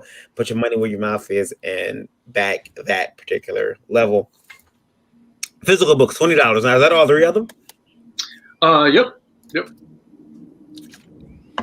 See, that's what I'm talking about right there. I'll get that one, and then I got to figure out a way to get that cover. And then, see, I like T-shirts. I'm always people don't send me enough T-shirts. They send me their comics, which is fine, but they always forget. I'll wear your T-shirts. Yeah. Look at that. It's a baseball T-shirt too. Yeah, look at all this manly chest. Your logo could be stretched across. I know most people say, "Can Lola wear my shirt?" Lola's not going to be able to put the logo on her chest. It's not going to happen. But I have available chest space. Good to know. Yeah. You always get shirts and you can't wear them. Me, I can wear them. Look at all this prime real estate. God. Yeah, they'll be stretched out after you wear them. So we got you got your perk gallery here. Now again, I like the video. You got a couple other videos in here too, though. Yeah. So when I was first making the book, I'm almost done with the last of this set. So I got 9 pages to go on the 3rd issue, and then I'll be finished. But for the first few pages of the book of issue 1, I filmed it and I made some making of kind of videos. So you can watch those, making of the cover, drawing and coloring. There's also a live countdown that I did when we launched the campaign a couple days ago. And then I got a couple of just, selection of artwork from the book itself and the 3 different cover spreads for the 3 different issues. I have to go back and look. I got to leave this. I don't know if anybody's. Well, I know people who listen to radio. Obviously, they can't see it. But if you're on YouTube and you've seen me turn this beer up a few times, I have to leave alcohol alone. I looked at this pan. Thought it was a circumcision gone wrong. Not entirely. Oh my God, what's happening in this book? No, but I gotta leave beer alone when I'm on there. You're not the only one. I wasn't okay. Lola thought it too. So okay. I love the coloring though. Randy, me and you usually talk about coloring and how it can make and break a project. What do you think of the coloring in this book? I like how certain colors pop, while other ones are underplayed. What do you think? Yeah, I think it fits the Western style motif real well. I'm gonna have to back this too. I'm tired of everybody having good books. Can't somebody put out some crap occasionally? I mean, I've seen some, but I need more crap so I can buy the good stuff. And I can. No, you don't. No, you don't. You're probably right. Man, we just want to have great books. Great books. Right. We've already been down the crap road before. Remember, it was all mailed out in like just a comic stuck in a mail envelope and sent in the mail. Oh yeah, I remember that. Not just that, but we don't talk mainstream on this show very often. Yeah, we don't. Again, guys, Confederate Monster comic book issues 1 through 3. You're gonna get all those, and he's got a bunch of stuff on there: t-shirts, hats, stickers. I'm gonna try to talk him into doing a mouse pad now. I get what I want now. Curtains. We need curtains. Yeah, curtains. Bed sheets. Underoos. Underoos. I don't understand why people don't put underoos in their perks. I don't understand it. Lola. How dare you? Yeah. See. Yeah. Lola was thinking about thongs. By the way, if I said dongs, They were thinking about dongs or Yeah. thongs. What the fuck are you talking about, man? You drinking or you talking about perks? Are you taking perks? Yeah, I may be intoxicated. I keep getting this notification too on the left side of my screen that my connection's unstable, and I'm like, that's weird because I'm wired in. I don't That's your understand. entire life. What? Yeah. Unstable. Everything's unstable. I don't know what to do. Somebody said, it came from the radio. It says, "Woo, Queens." Yeah. See, that's one of your New Yorkers right there, JD. Yeah, they come out. Yeah. Now, JD, I know that you are a lot like me. You look at comics, and I know that we talk about you had a discussion about coloring really recently. What do you think about the coloring in this book? Because again, I think they've nailed it. It's not overly cartoonish. It's not muddy and brown. What do you think? I like it. It looks really, really nice. I mean, yeah.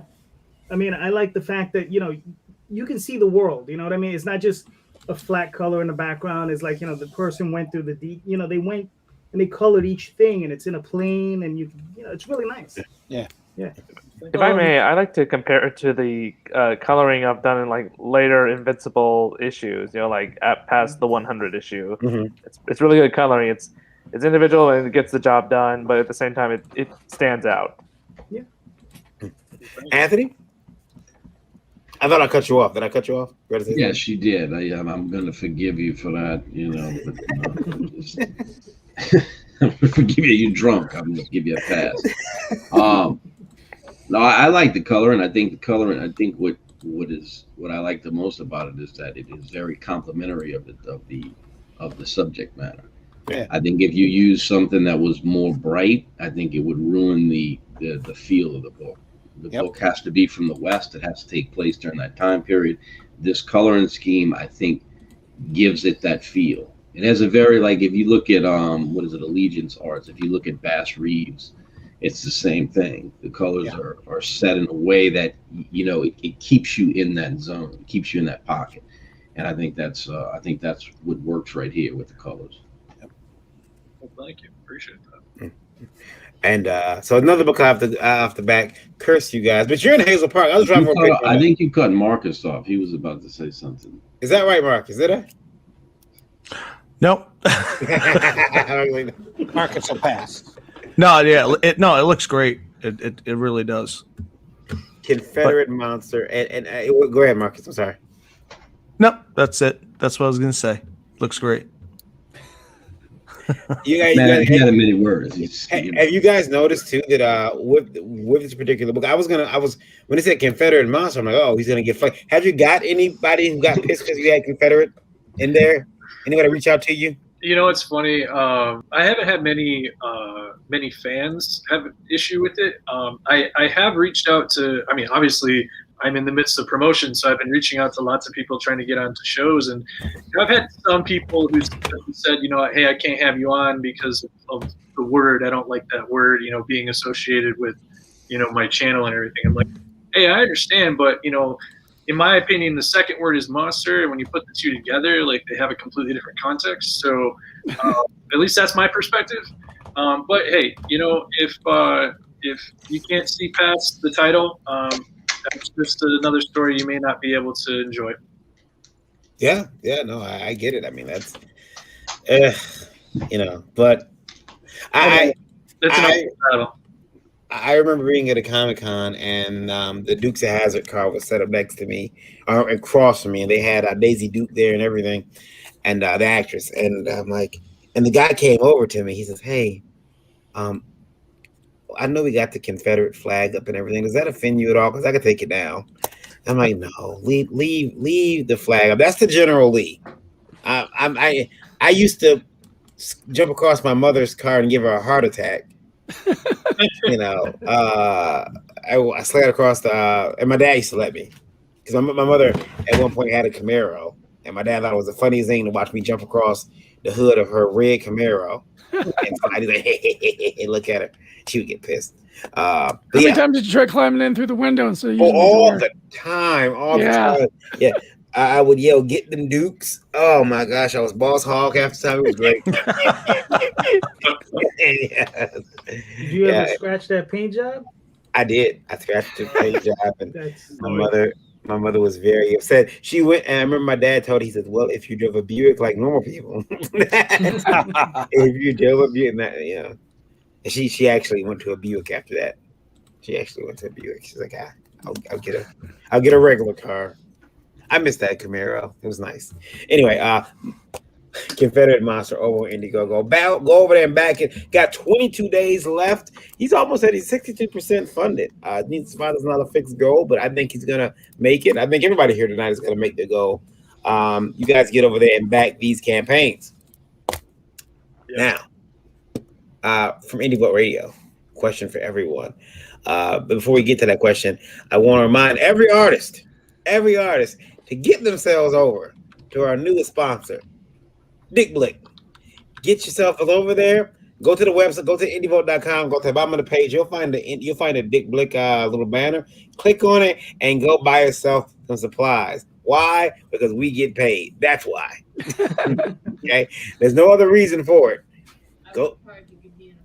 Yeah. We're official sponsor and affiliate of Dick Blick. So go over there and buy yourself some art materials.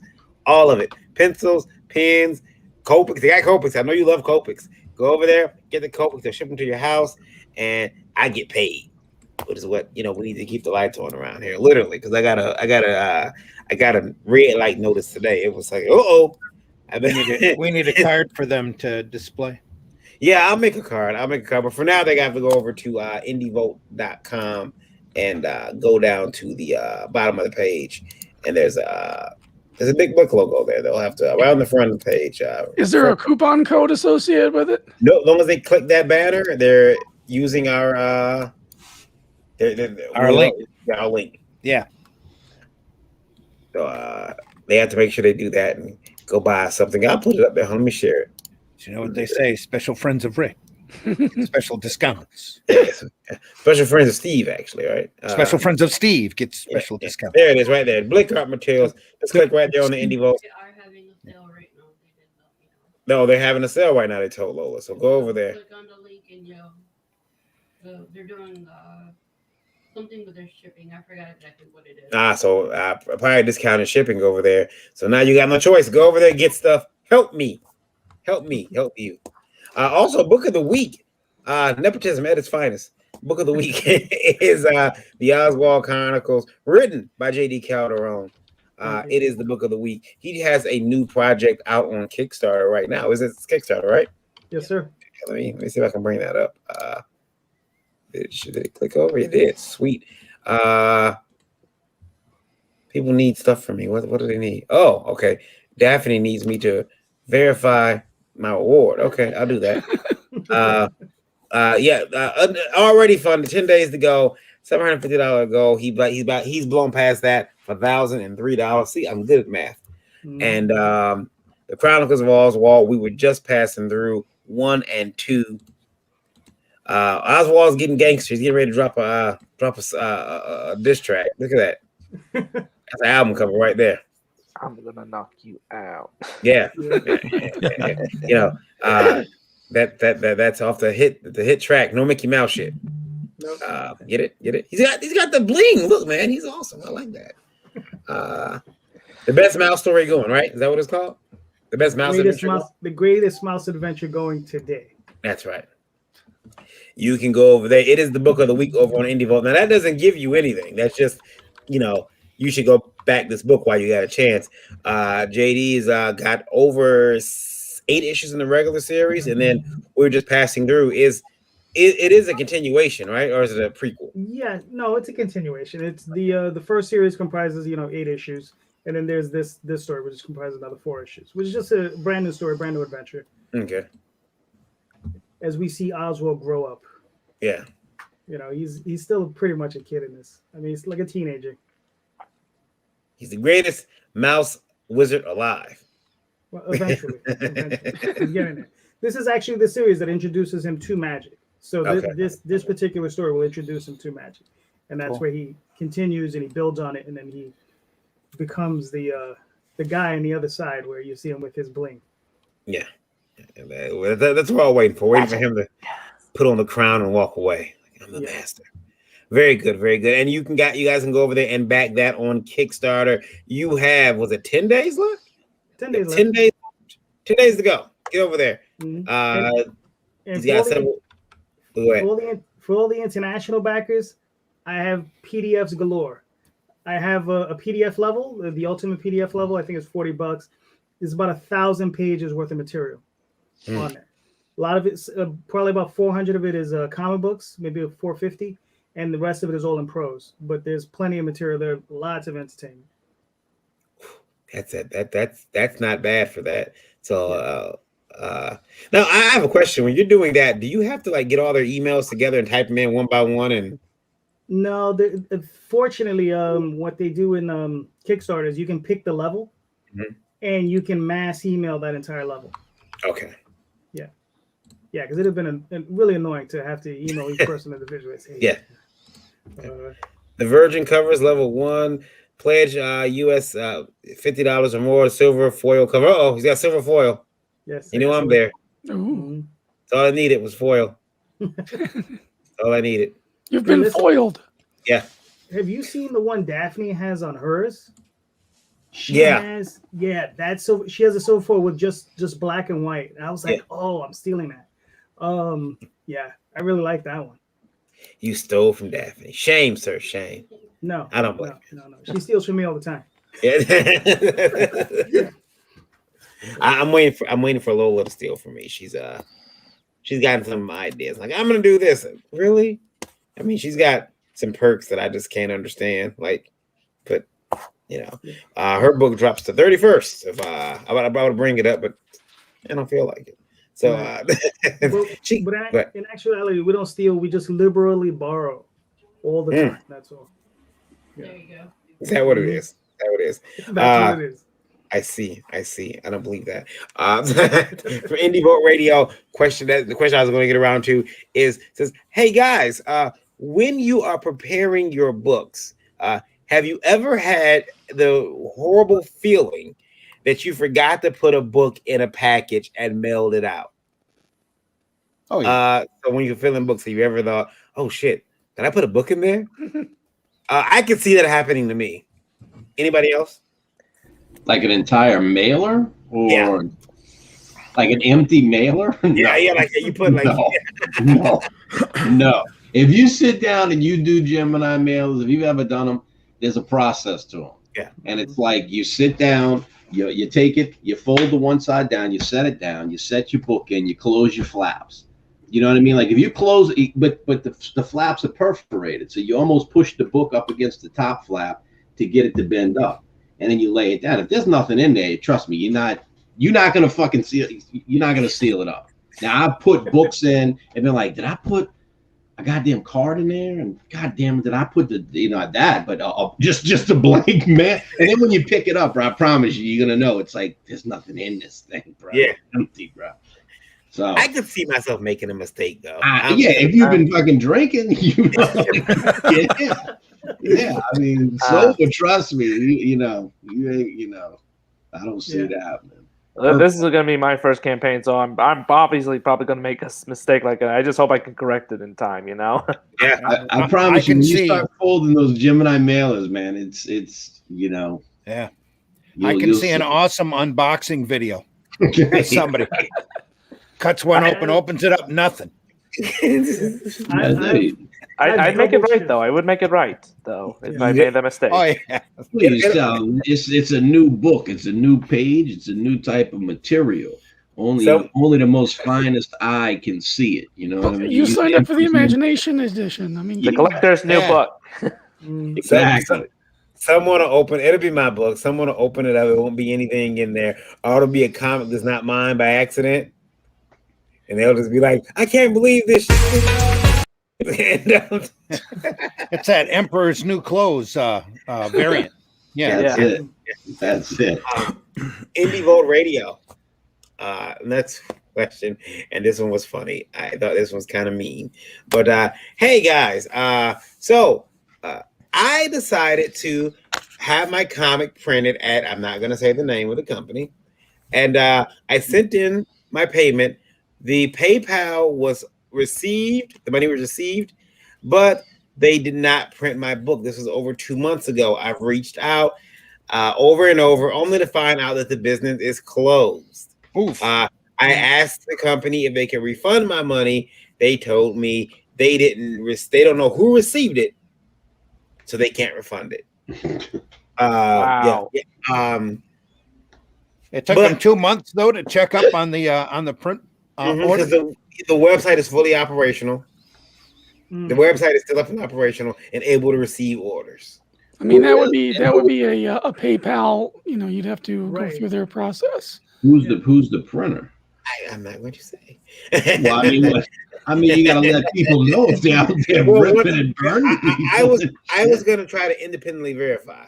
Okay. And once I verify, then I got you. That's I'll smart. put it up for Indie. Don't be like me. Don't be like me and jump to conclusions. That's very good. Do your due diligence. I'm going to try to print 10 copies of a book and see if they actually take my money. If they do, then I'm going to jump down their throats and be like, you mother, you know what. But because of that, bust out the cameras, bro. Go over there with Randy and fucking, and Eric. Look, have your cane and shit. And look, when they try to kick you off the property, fake a heart attack and shit, and just fall down on the ground. It's a complete disaster. Just because of that, though, they get this logo, not us. They get it. Hold on.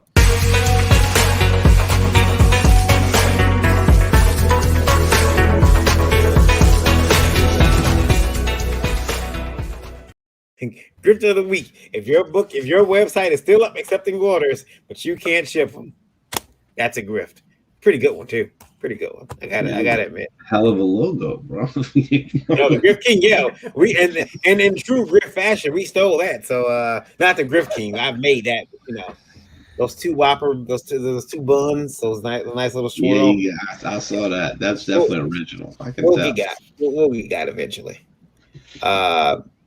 Eventually, I want to run this too because I know we do it only at the end of the show, but I'm gonna run it today, right now, because we're getting it. Here we go.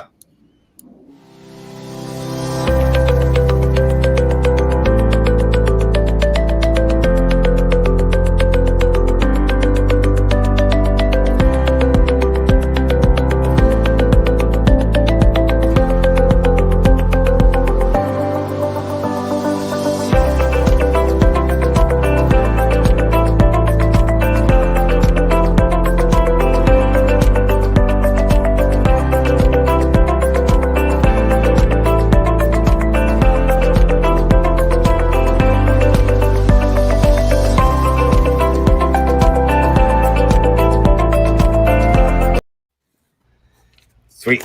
Yes, our very own Indie Vote Awards. Make sure you don't run the Grift King at the very end of that. No. I try not to. I try to put all Grift King separate those two. Yeah. I try to keep the end. Try to keep the separate. No, that Indie Vote Awards is shaping up to be a little bit bigger than even I expected. But when I originally was put it together with Dave and Buster's, it was we had to postpone it because of COVID. Right. And now it's gotten to the point where like, okay, we're doing it, and got sponsors, and it's growing, and I'm optimistically nervous about the whole thing, but I'm putting it together. I'm going to be disappointed if Varian wins all the categories. What's funny? You actually have to have some content to submit, though. Yeah. Oh. Yeah. I'm not. I am not entering. I'm not entering. I just felt like it was like, look, man, I'm not gonna enter because I'd win it. So, but I'm gonna refrain. I'm gonna be humble and step back. And those of us who are participating in judging, just have the fun, Yeah, those of us who are judging and those of us who are doing other things with the event, we're not part of the. No. We're not entering anything. So. Yeah. I can't. I was like, I can't enter. None of the judges can enter. Anybody who's got like a lot to do with the event, they can't enter, which is pretty cool. I think everybody I talked to, they were really on board with that. They were like, okay, I guess this is my year. Well, this isn't a popularity contest. This Right. is a award series given out on merit, and there's an impartial set of judges, a wide range of opinions. So not one person's favorite is necessarily going to. Who's the judges? Going to get kicked in. I'm one of them. Yeah. Lolo, he corralled me into it. Told me I had to do it. Yeah. What was that? Your favorite whiskey you liked, Randy? I was just I was asking. Yeah, I was just curious. I was asking. Well, if a couple of bottles of Kraken rum show up, Gotcha. Hey, just let me know. I hear that on the Kraken rum, Randy. We gotta polish up a bottle together someday. Gotcha. Amen. It's funny. Soon. And there is a submission fee. The least you can pay is it's right now at this particular deadline window.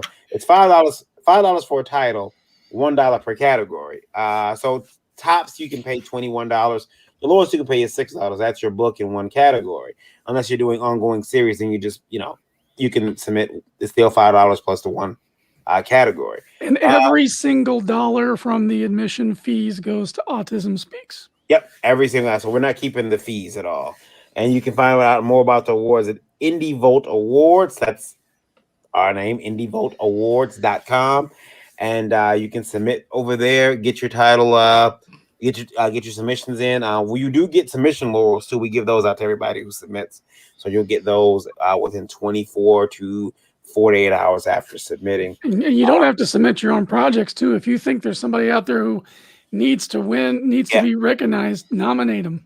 Yeah. You can nominate. Marcus, you can nominate other people other than your Justice City book. It's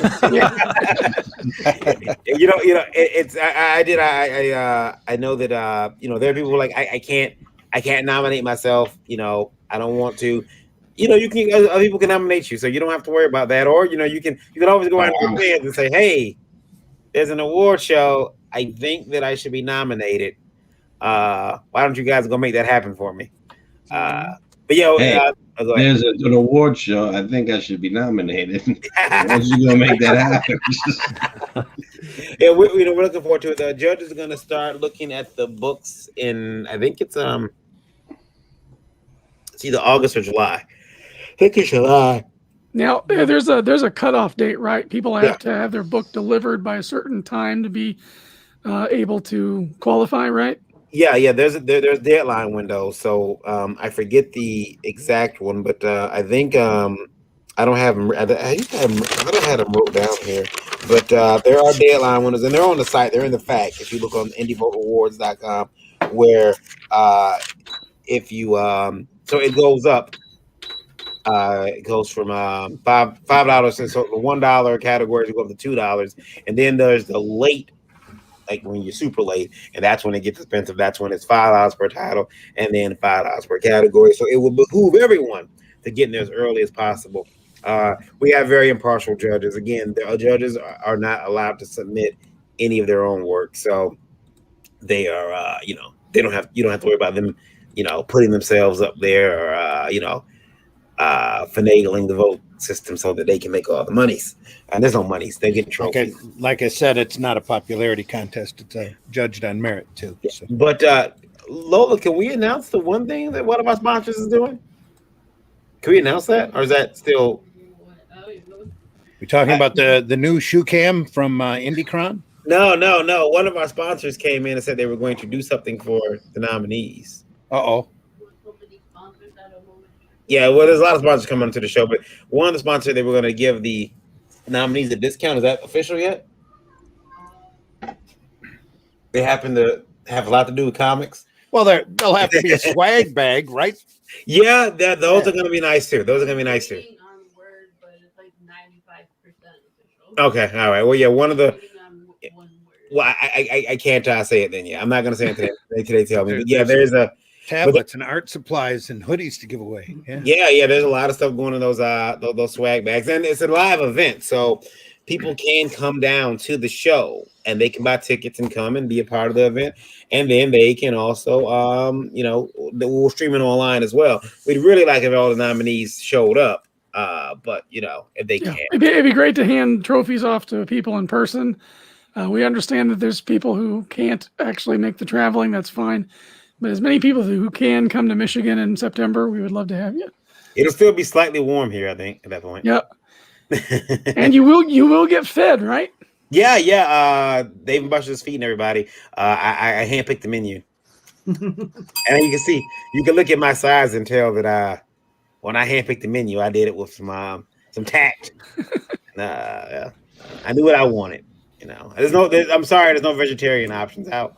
I'll see about going outside putting up some grass or something. But Brian, you said we were supposed to be impartial. Yeah, impartial. Really? Yeah. Why? Oh, okay. I take bribes. I'm just saying. I like this guy. I like him. I wasn't going to say anything. I wasn't going to say anything. That guy. Yeah, Yeah, I think I got 1, 2, 3, 4 of the judges on this show. Yeah, only one I'm missing is Victor. That's it. Victor, yeah. Which one is this? I need his full name and email address. Yeah, I missed the Victor. Yeah, this is the only judge I missed. I am unbribable, but you're welcome to try. Yeah. Can I get some blackmail? Let's see. I'm reading through the line. I'm picking up what you're laying down over there. So yeah, and of course, everyone's always any comic is open to enter. So make sure you get the entries in there. Now, we done that. Any comic, even if you did say a book 3 years ago. No, not 3 years ago. The book has to be put out, and I believe the rules say. Yeah, I think there's a set number of rules in there where your book has to be released. So everybody, for the most part, is safe. But yeah, and then next year we'll start looking at different books because we are gonna do the event again. It's gonna be a yearly event. Don't know if it'll be in Michigan next year though. The plan is to have us move around city to city, state to state, and that's gonna be like a vagabond. Yeah, hell for me. I hobo. Yeah. As they wrestle the control of the event away from me. Well, to the point where we'll be touring Dave and Buster's across the country. Yeah, awesome. Yeah. I'm never gonna get work. Randy, is there? I'm gonna let everybody tell where they can be found at. I'm gonna start right now. We'll start with the person who's been quiet the entire time, Mr. Mark. Where can you be found at, sir? You can find me on Twitter, on Wolfpack Comics, or on Instagram, same place. That's about it. You're not on Facebook? What the hell? No, I'm not on Facebook. It's fucking bullshit. You got Facebook locked down. Killing me up here, bro. You guys can all go back to. You guys can all start Space Hay. Space Hay. Space Hay. Space Hay. Space Hay. This German guy. He decided he said he was too young for MySpace, and now MySpace is gone. So he painstakingly over the pandemic went and recreated MySpace. And see, last week he had 50,000 different users, and I said, "Aha, yeah." And then I seen my information, and now the German government has my face. I see how you are. I know what's going on here. JD, where can you be found at, sir? I can be found on Facebook under JD Calderon, DeviantArt under JD Calderon, and the Oswald Chronicles. I can be found on Twitter under JD Calderon, on YouTube under JD Calderon and Indie Comics Explained, where I interview and get together with various comic artists and we talk. about comic books in the industry. Plus, check out the Oswald Chronicles on Kickstarter, and that's the other place I can be found on Kickstarter with the Oswald. Very good, very good. We'll go next to Wolfpack Comics himself. Hey, how you doing? Anthony Figueroa here, Wolfpack Comics. You can find me on Twitter, Facebook, Instagram, Locals, Gab. Used to be on Parler. And you can also find me at www.kiddestructo.com. And please go to IndieVolt and put my book in there. I'd really appreciate it. Thank you. And man wants a trophy. Submit. Also on Indiegogo, I almost forgot. Since Marcus didn't, I'll pick up slack. There's a book called Justice City Chronicles. You can sign up right now and get the exclusive variant trading card. Thank you. He's trying to get. I don't trust him. I think he's trying to get. He's trying to sway the vote. We've been here before. This is America, damn it. And not for exactly. That's exactly correct. That's America. Dave, where can they find you at? Yeah, you can find me on Facebook, Twitter, Instagram, and YouTube. All my handles are Dave Swartz Art. And you can check out my new book, Confederate Monster, on Indiegogo now. Very good, very good. Kimo Sabi, where can you be found at, sir?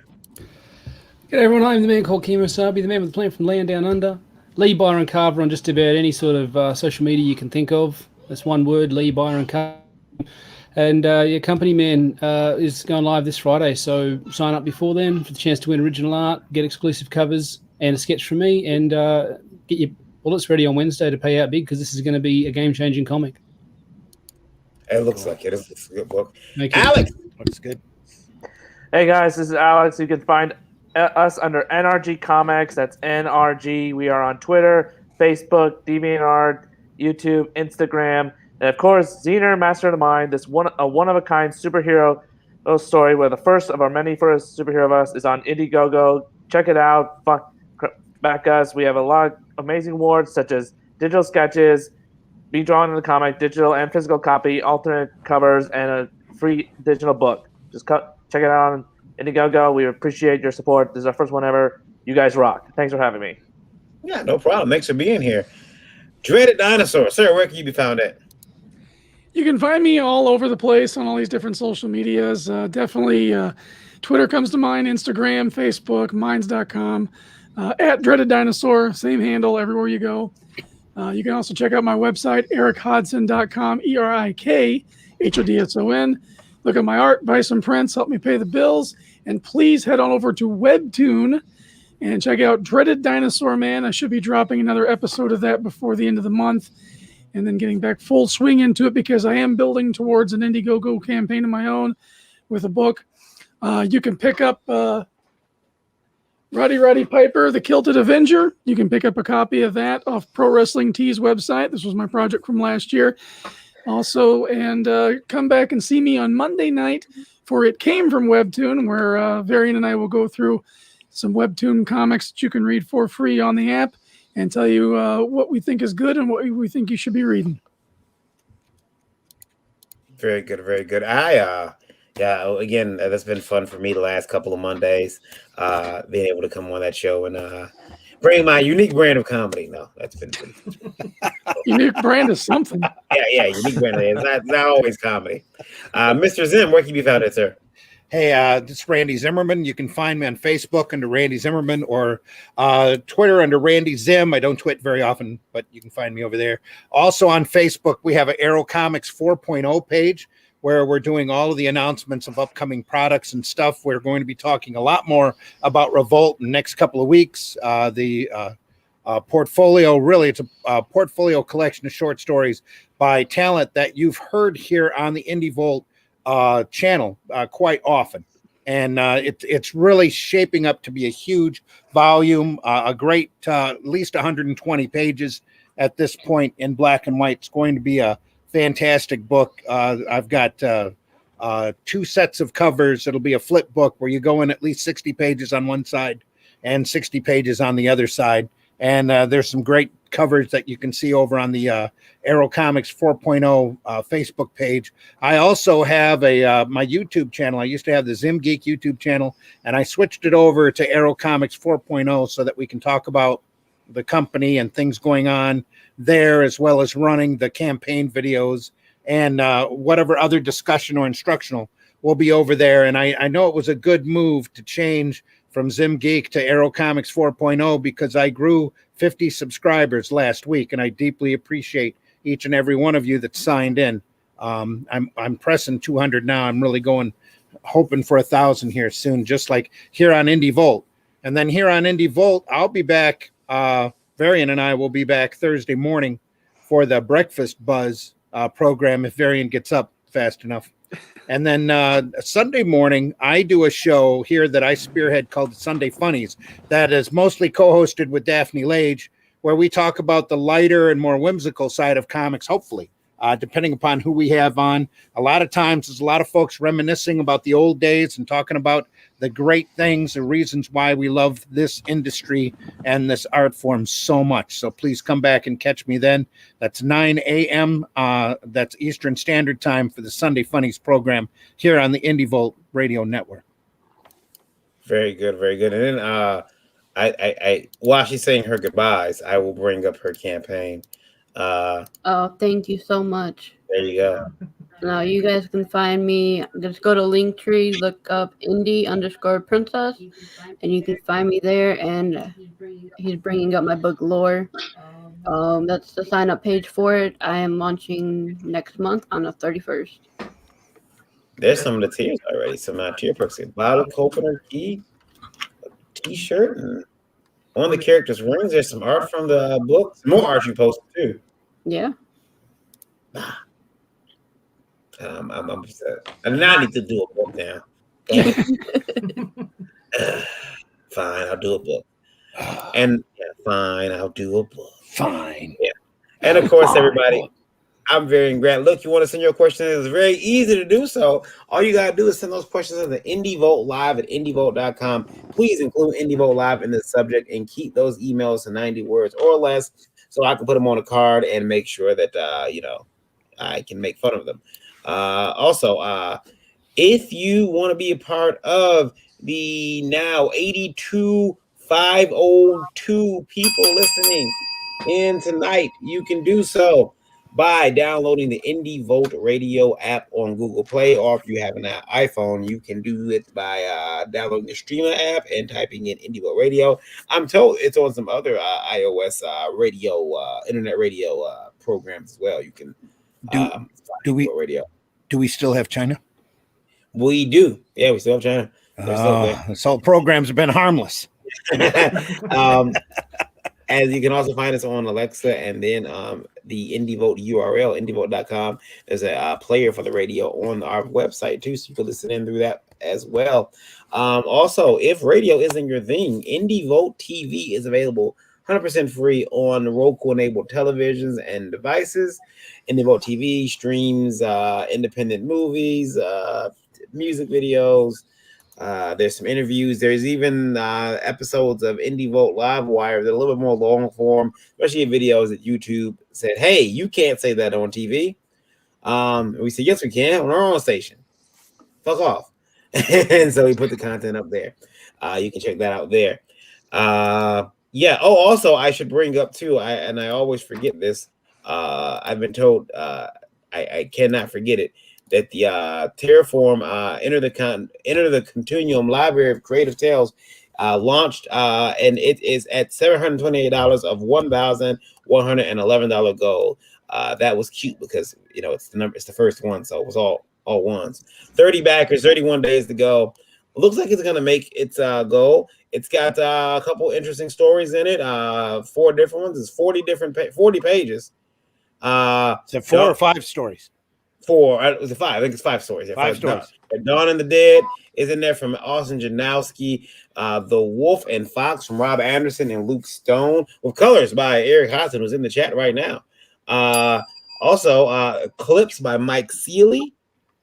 Let's see, Reapers by Michael S. Lanning and Meredith Lochran, which if you didn't check out the pepper eating contest, you missed out. It was painful. Pay for the watch. And Only Death Can Save Us by Russ Leach is in the book as well. So go over to Kickstarter and check that out. Terraform Comics. If you haven't seen the art from Russ Leach, then Russ has been on the show a few times. Up and coming talent, yeah. Fantastic artist. Yeah, up and coming, even though he's done stuff for everybody. Been around for a decade. It's up and coming. Up and coming. Yeah, up and coming. Yeah, so go check that out, please, over on Kickstarter. Let them know the Variant Grant sent you. And that's pretty much it, guys. We're gonna get out of here. But remember, as Randy always says, keep sending in the questions because our feedback will be better because of your setback. Hashtag get an education. Hashtag Indie Volt. That's right. Get your ass. Give us the bad. Also, Lola, you'll be back tomorrow night. You have a Geekgasm tomorrow night?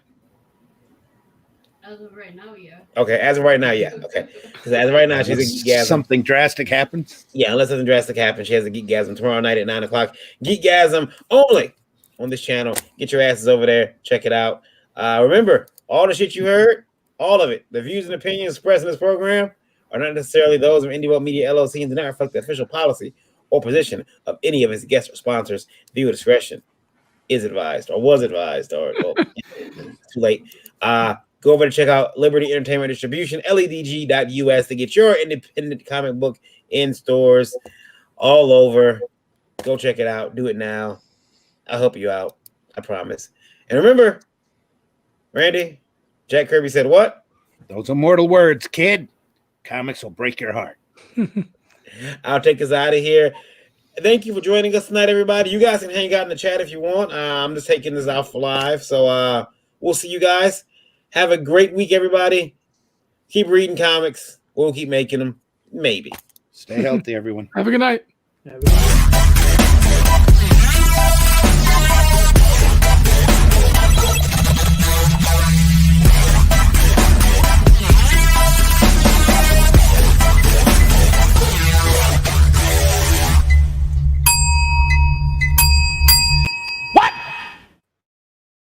What the fuck?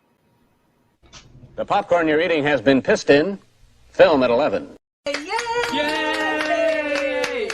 Think about what you've accomplished. How can you close me up? On what ground? I'm shocked to find that gambling is going on in here.